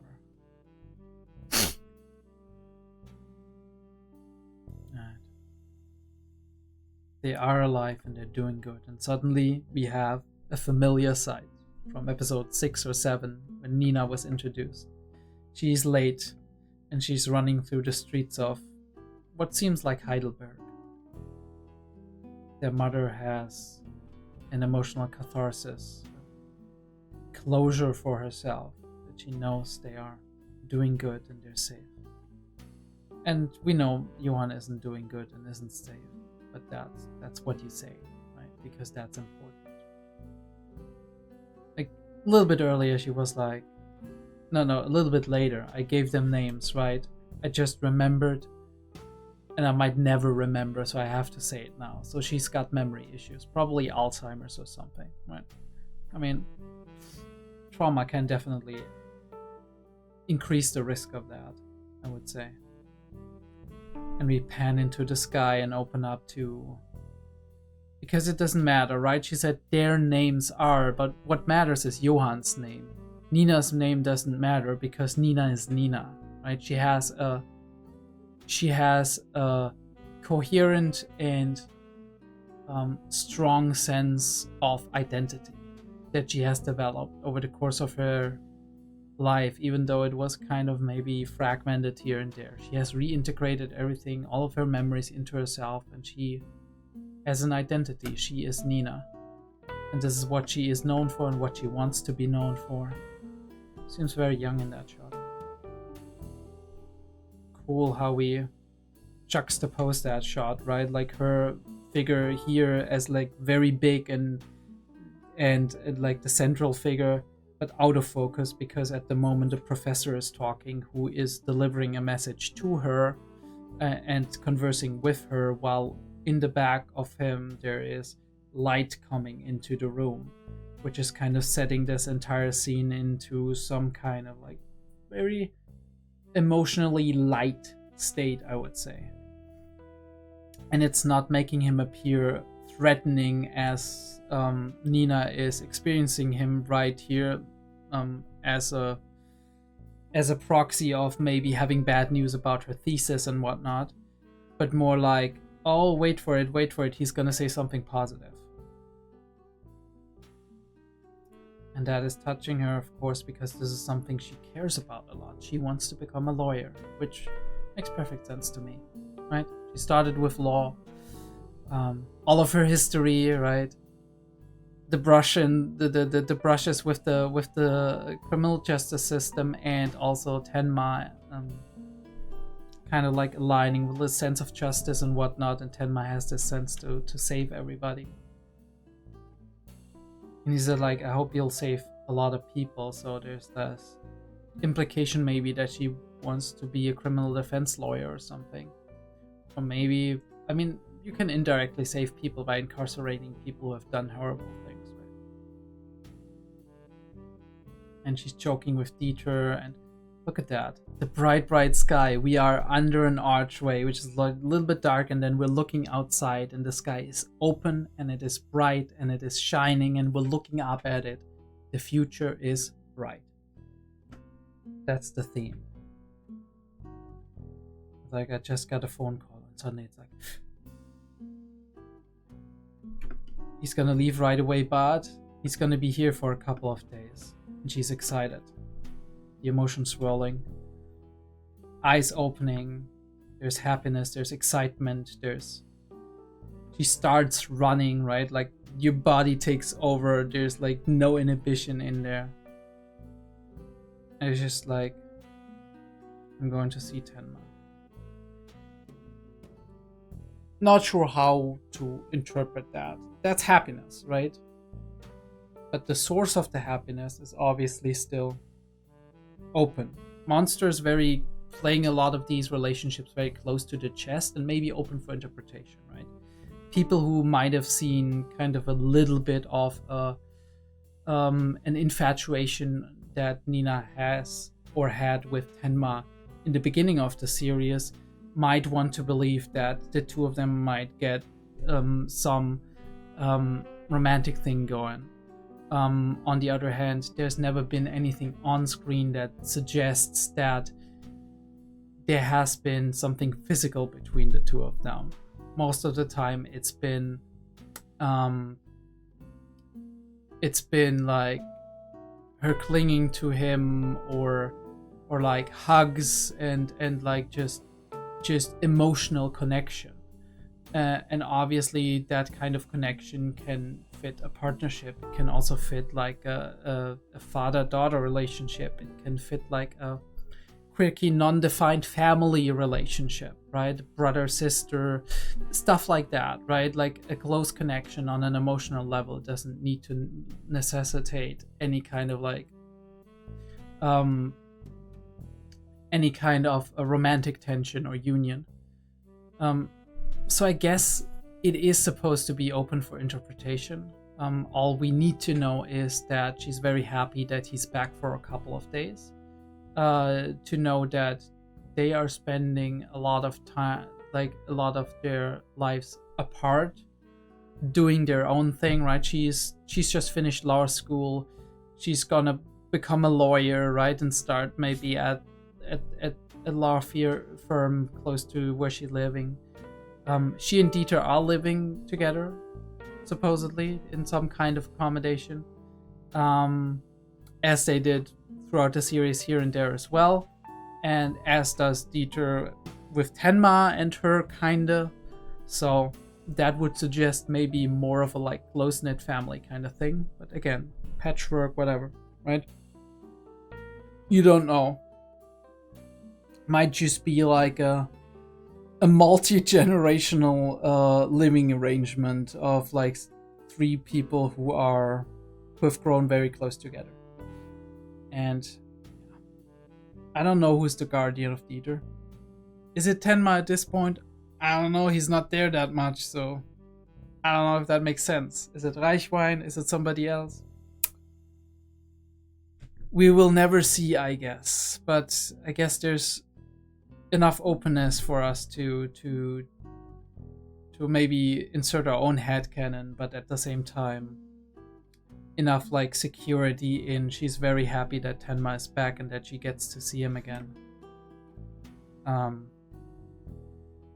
this to be a happy ending, for this to be something very positive. Bayern State-run police hospital. I didn't see that. Alright, so it's a police hospital. So they definitely do know that Johan was involved in this and probably a lot of these things. Crazy that Tenma, you gotta sleep more, you gotta work less, right? The hallucinations you're having here, like Johan being up, being like, what is he saying here? Just something I want you to hear, Dr. Tenma. That time when that monster appeared in front of me.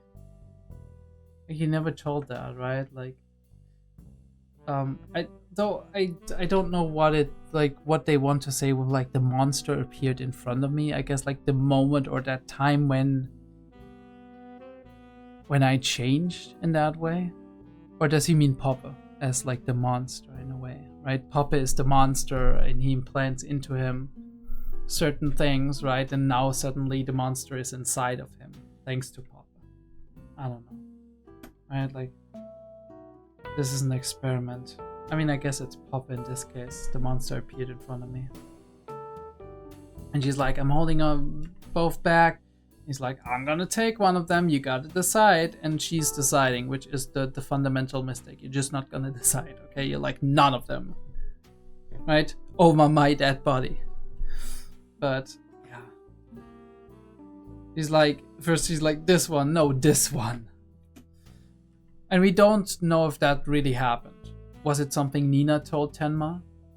Because Johan couldn't have told it because he's in a coma. Was it something he got to know through some other kind of like third way means or whatever? Or is it something just spooking around in Tenma's head? Either way, Tenma's still very much affected by all of the things that happened. And not only by the things that happened to him himself, that is awful enough in general, but also just to the things that the implications it could mean for Johan and Nina. And just like the general horror of having looked into Johan's eyes a couple of times, being confronted with him and like that. I think like there's a very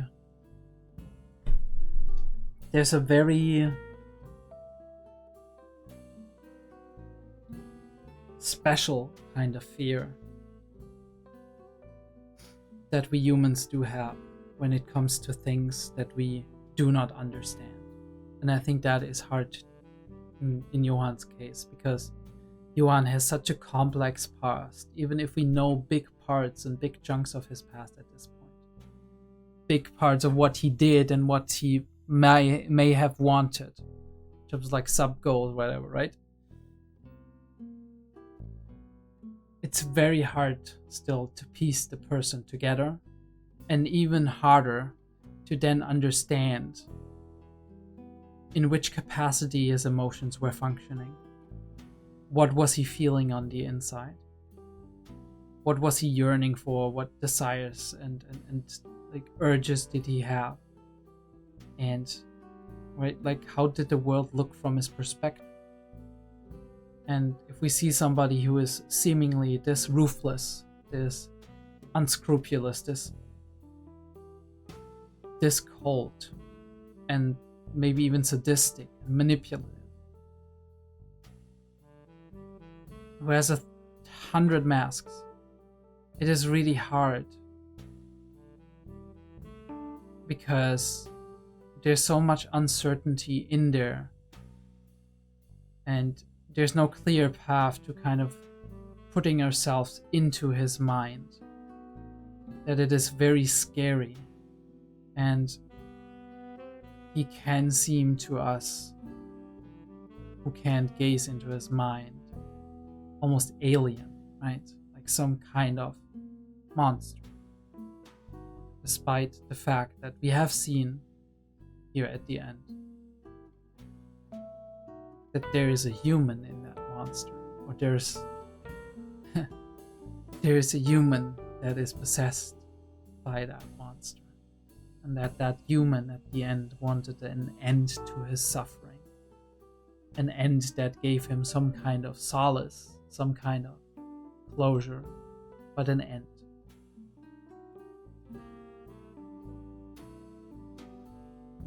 But here he is,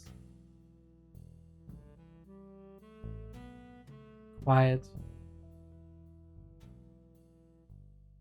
no sign of him waking up, and us walking out. A nice day. And then we zoom in on that, and we're like my initial snap reaction was, oh god, he's like awake, his life.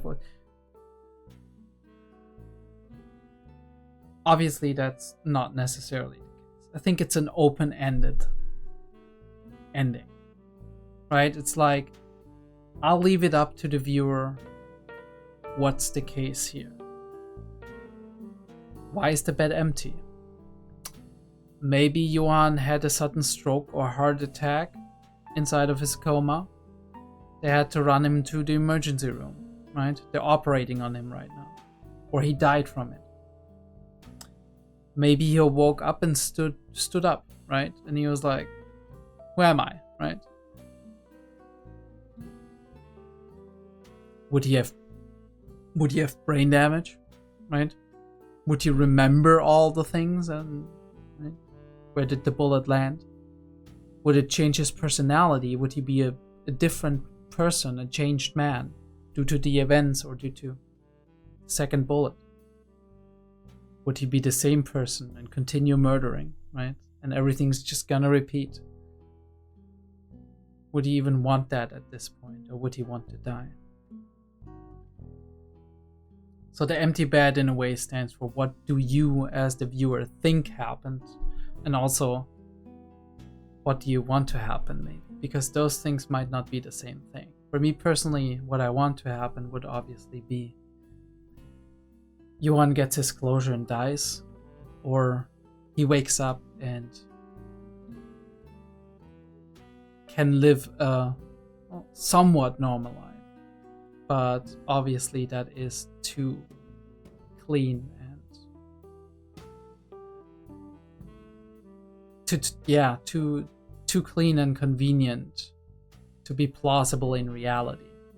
Now, there's a couple of elements of the series that are also not plausible in reality, right? A lot of like coincidences, things happening, right? A lot of like what if something like this would be possible? What if something like this happened, right? Like the whole thing about like identities and people can become anything and whatnot. There's like a truth core to that, and then we're spinning it into a very fantastical tale. But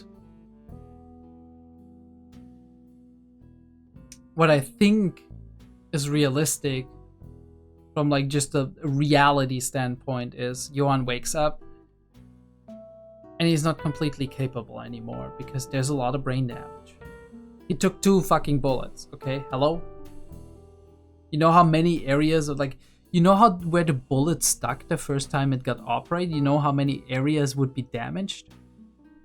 Right? That's like a miracle on its own, right? And then for it to happen 2 times and then not be any significant damage where he can't talk, or he can't move his hands anymore, or like he has lost eyesight. He's like all kinds of things, right? Like there is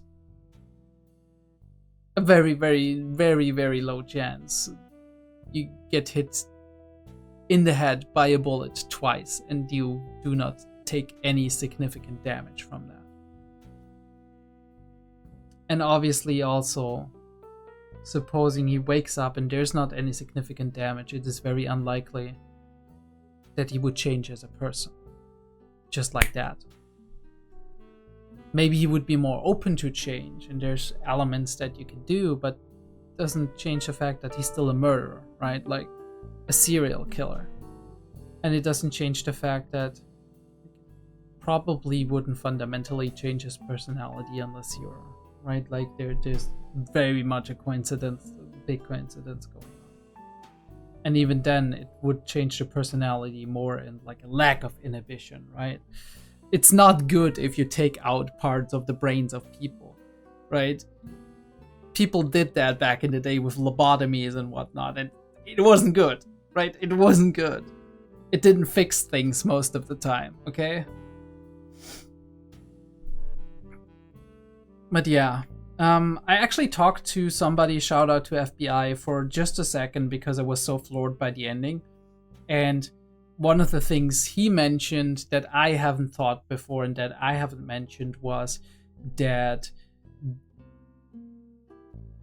he thinks back to that moment or when Lunge was standing in Johann's room and he was like, that room is so clean, there's no trace and whatever, right? He's like a ghost, right? It's like nobody even lived here.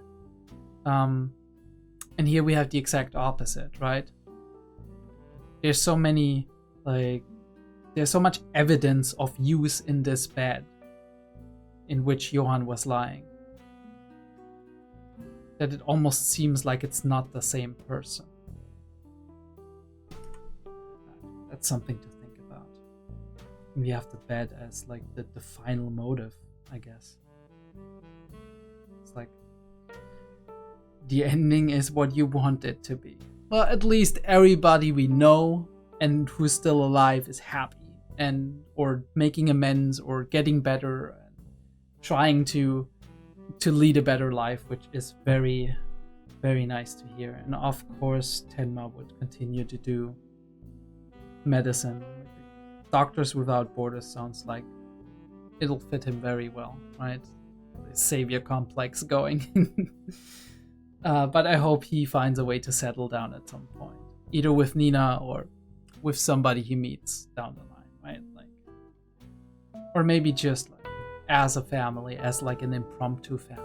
Peter and Nina and Tenma just living their life and finding a way just to exist together and be around each other, because that seems to make them happy.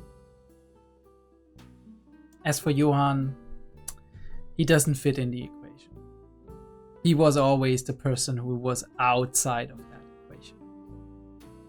Right? You can think whatever you want. He wakes up and he's fine and he lives like in this prison facility. He gets transferred to a prison or whatever. I don't know. There's no neat and tidy bow on this end, but that's also because he got damaged, right? And I'm not talking about the bullets. Like he damaged people enough. There's like, it ruins a lot. And yeah, maybe at some point in time they can get some solace and can get a new lease on life and whatever. I don't know if that's possible for everybody. It's got to take a lot, right? A lot of effort from themselves, a lot of motivation from themselves, and also a lot of effort and help and motivation from other people on the outside. I mean, if anybody's gonna do it, it's Tenma and Nina, but too neat and tidy of an ending for somebody as damaged as Johann, I think. With all his cleverness, I think at the end what I saw was somebody who was just desperately trying to find a way to deal with all those unresolved issues that were deep inside of him. Deal with the person he has been made into. And I guess with that we have, in a soft and very vague way, the creator's commentary on, are people born evil or are they made? And his response to that is, maybe you need a certain genetic requirement, but they are made. I think that's the author's response to that. And I would, to a degree, concur with that opinion. You can't.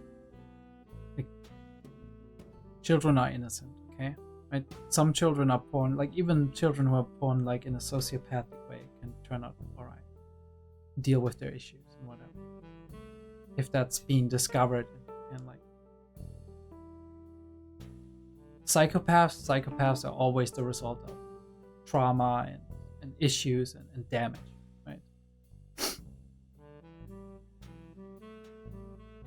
Nobody who's just got born that way and coming out of the womb like that, okay? I mean, maybe some people have it really rough because there's a high risk of them becoming something awful, which is very unfortunate. But in the majority of cases, it is the influence of the people around them and how they bounce off of that, right? There's resilience, the ability to withstand outside influences, like negative outside influences and trauma and stresses. Resilience is very hyper-specific, by the way. It's not a thing with like, oh yeah, I have resilience, and then it's like, I'm resilient in this area, therefore I'm resilient in all the other areas as well. Like, it can be very specific to certain components of life, be that like social, be that other forms of stress, like physical stress on the outside, right? It can be very, very specific when it comes to resilience, right? Emotional abuse, physical abuse, sexual abuse, all of these things.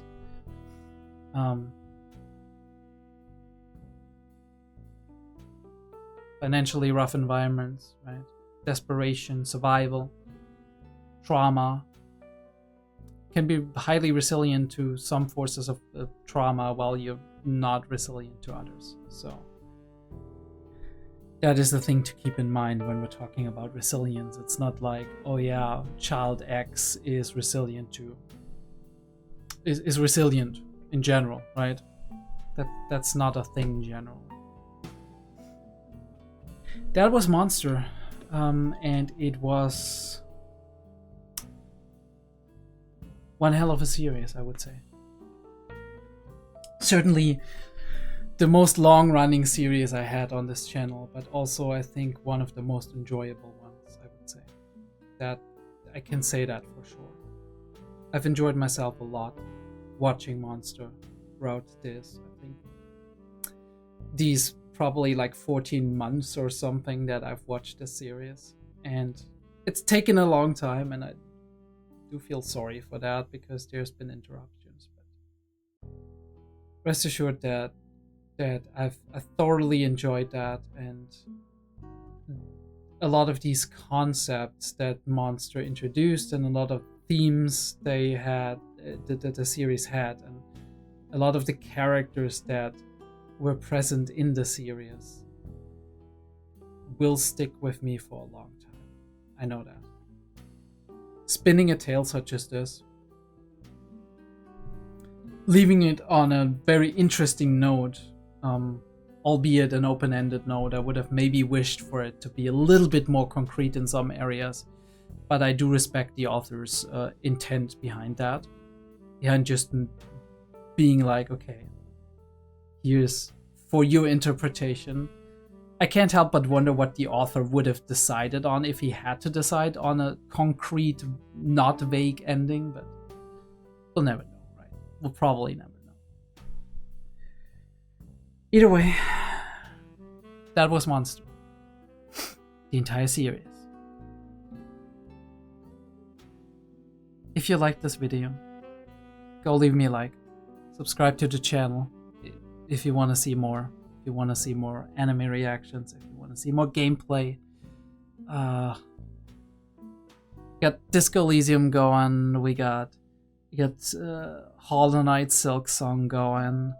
We got Girls Last Tour on the Patreon. We got Vinland Saga on the YouTubes. We probably got more coming down the line, so watch out for that. And if you want to support me, Patreon is the best way to do it. But every view counts, so if you can just watch an entire video through the entire length and maybe deactivate ad blocker, leave it running in the back or some shit, okay, right? That helps. It helps a lot. And I appreciate each and every one of you. If you want to comment, please comment down below. I loved reading your comments, talking to you, just bouncing off of you. Sometimes I'm not saying much, but I'm reading all of them and I'm taking everything in, and it's always a pleasure to kind of read the thoughts of other people, right? What they loved about the series, what they found cool, also what they criticized and what they didn't like as much, and specific, very interesting details that they noticed that I might have not noticed. Share your thoughts, and I'll see you next time.